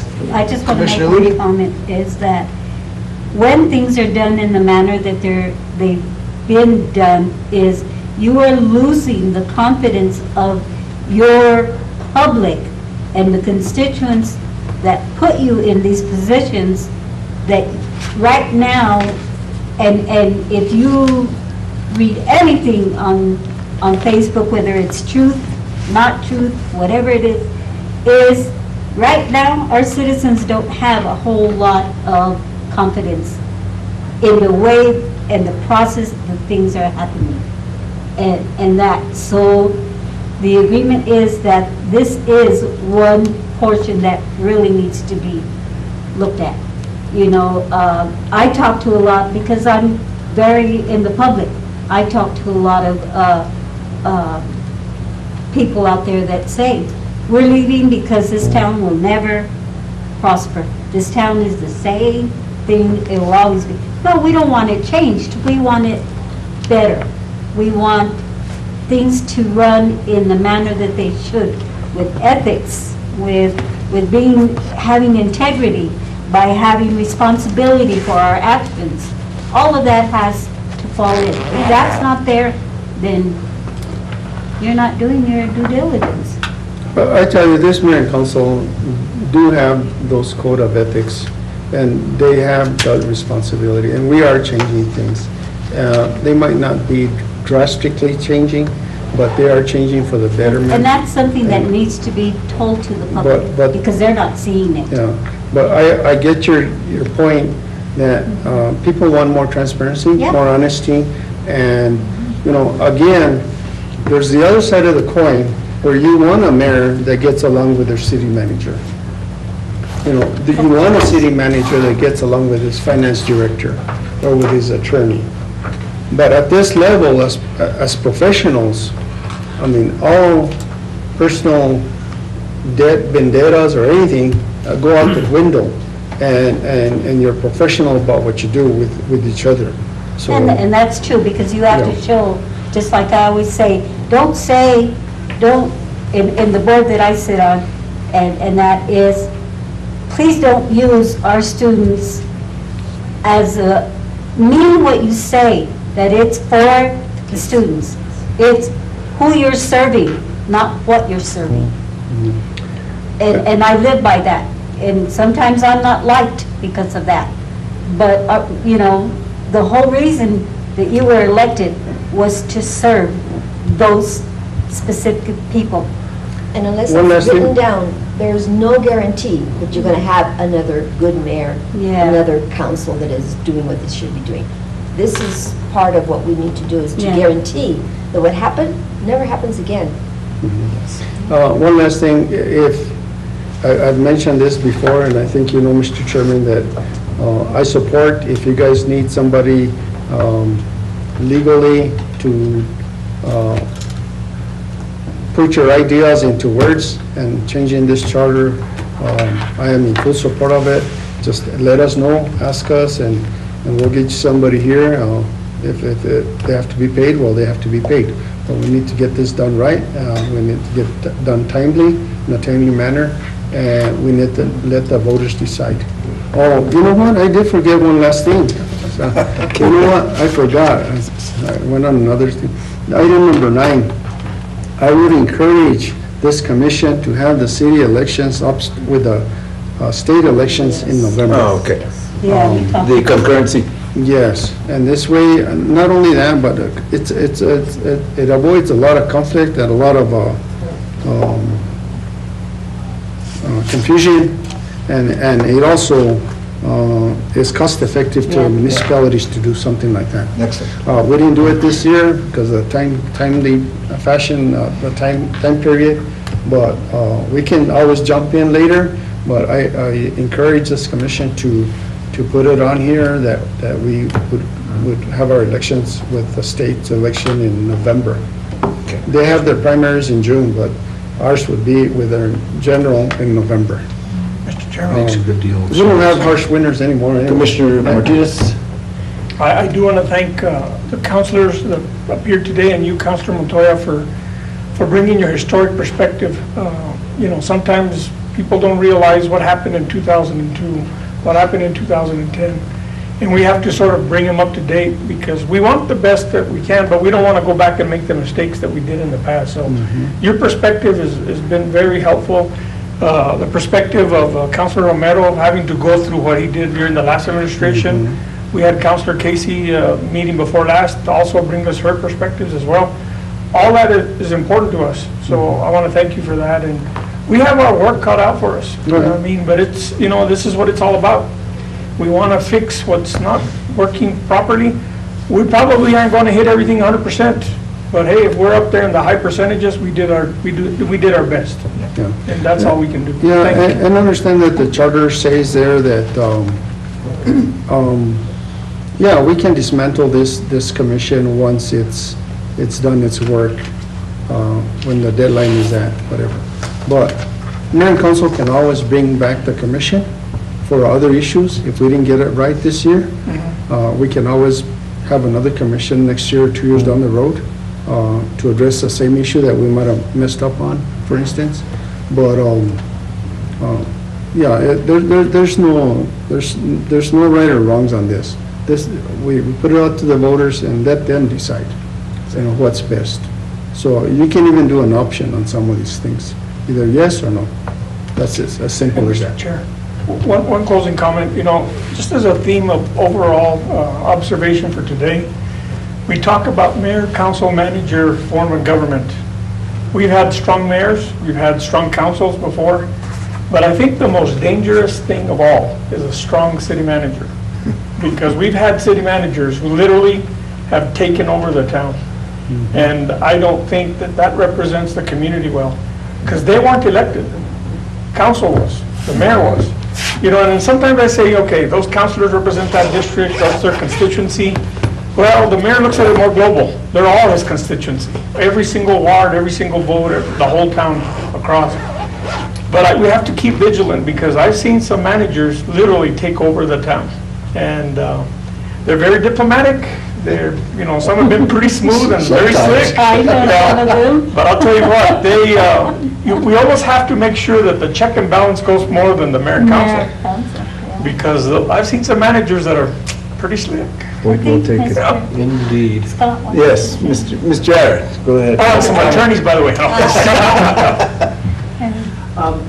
With adding other counselors, not, you know, it's not necessarily, and maybe you guys have thought through this, necessary to make another ward.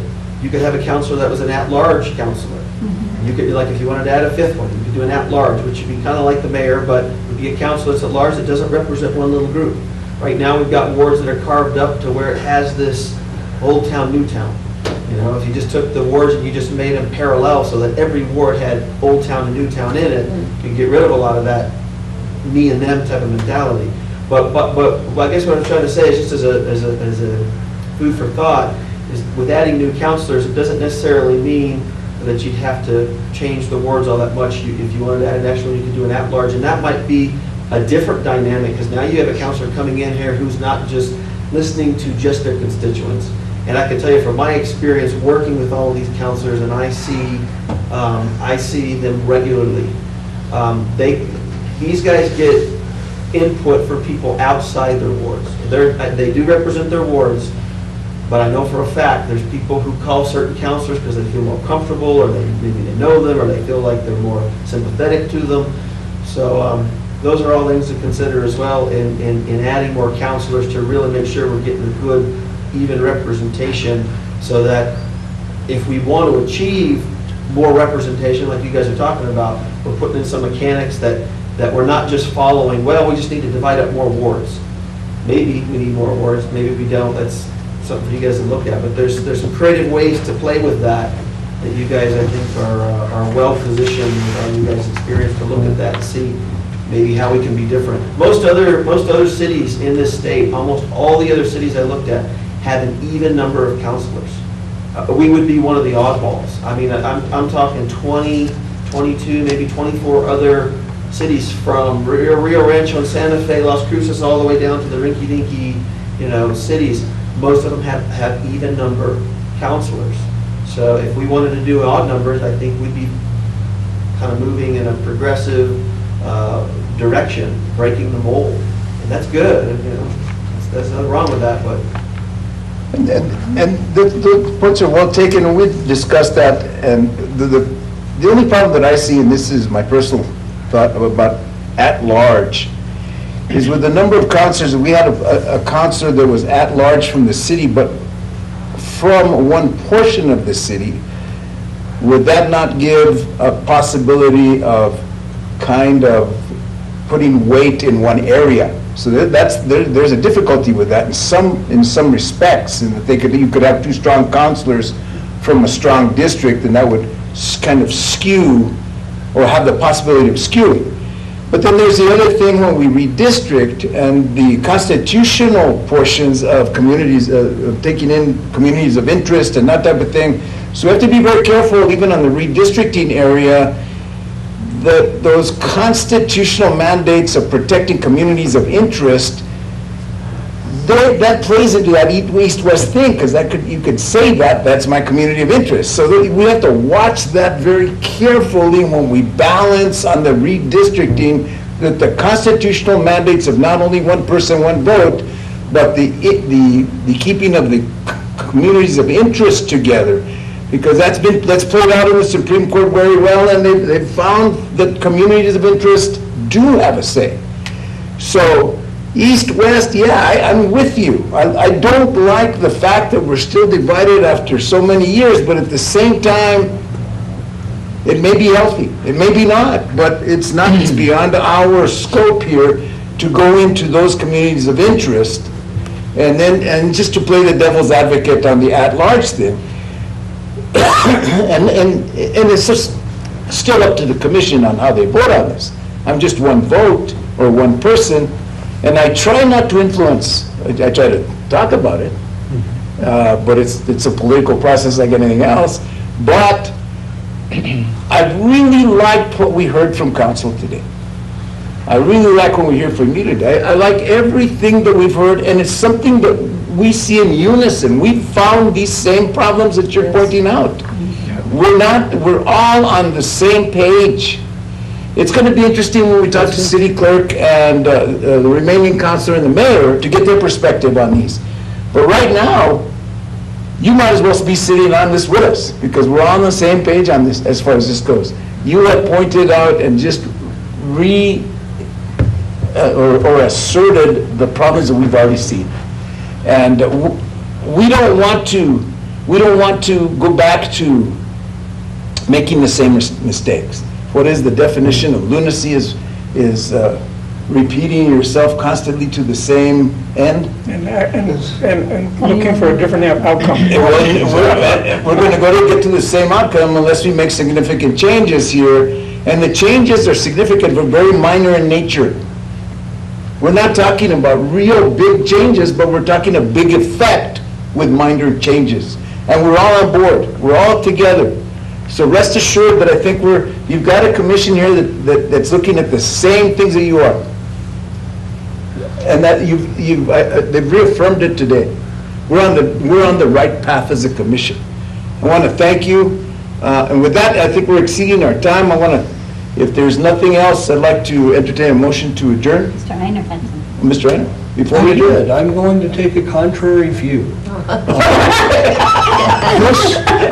we like that. That's my forte.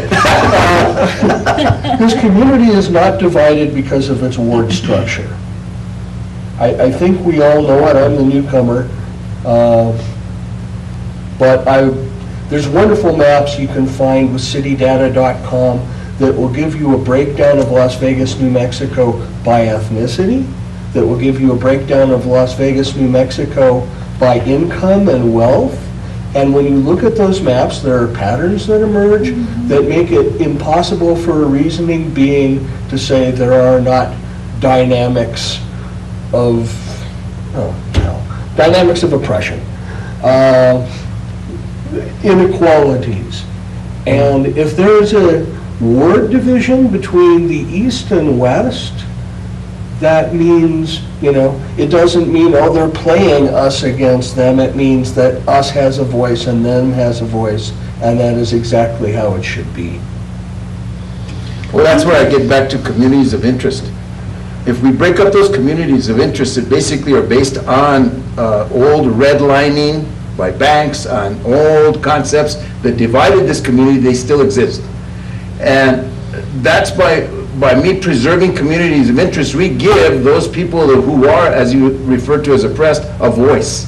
So they still have a counselor that's going to represent them, or a council person. And I think until we see a general change in economics and prosperity and economics of opportunity in this community based on the charter, we got to live with that. And hopefully we will, because that gives those people that don't have a voice. And Las Vegas is one of the communities where every ward, every segment of society has a voice. And that even if it's just 4 people right now, they still have a voice. I think we have to preserve that. I think the communities of interest is one way, and saying east and west may be not it. It may be rich and poor. And I think we have to do that. Well, yeah, we actually have a kind of a, column down the middle and then Well, on both sides. I'm glad that Commerce Street and Railroad Avenue have their own representation, and ditto for my brother's Los Chupadero neighborhood. And I'm Los Piedras myself. Abuela Manteca. Councilor, before we adjourn. Not all the way. Mr. Chairman, I would like to emphasize that when the clerk comes around to give her presentation, that you ask her, because the census were done last year. And every time the census are done, there's going to be some kind of realignment. Have to. Yeah, depending on the numbers. So that would go hand in hand with doing the 5 wards, if that's the wishes of the community. Mr. Chair, I just want to also point out, I don't think everybody here except for me and you maybe, you also had an opportunity to do census work.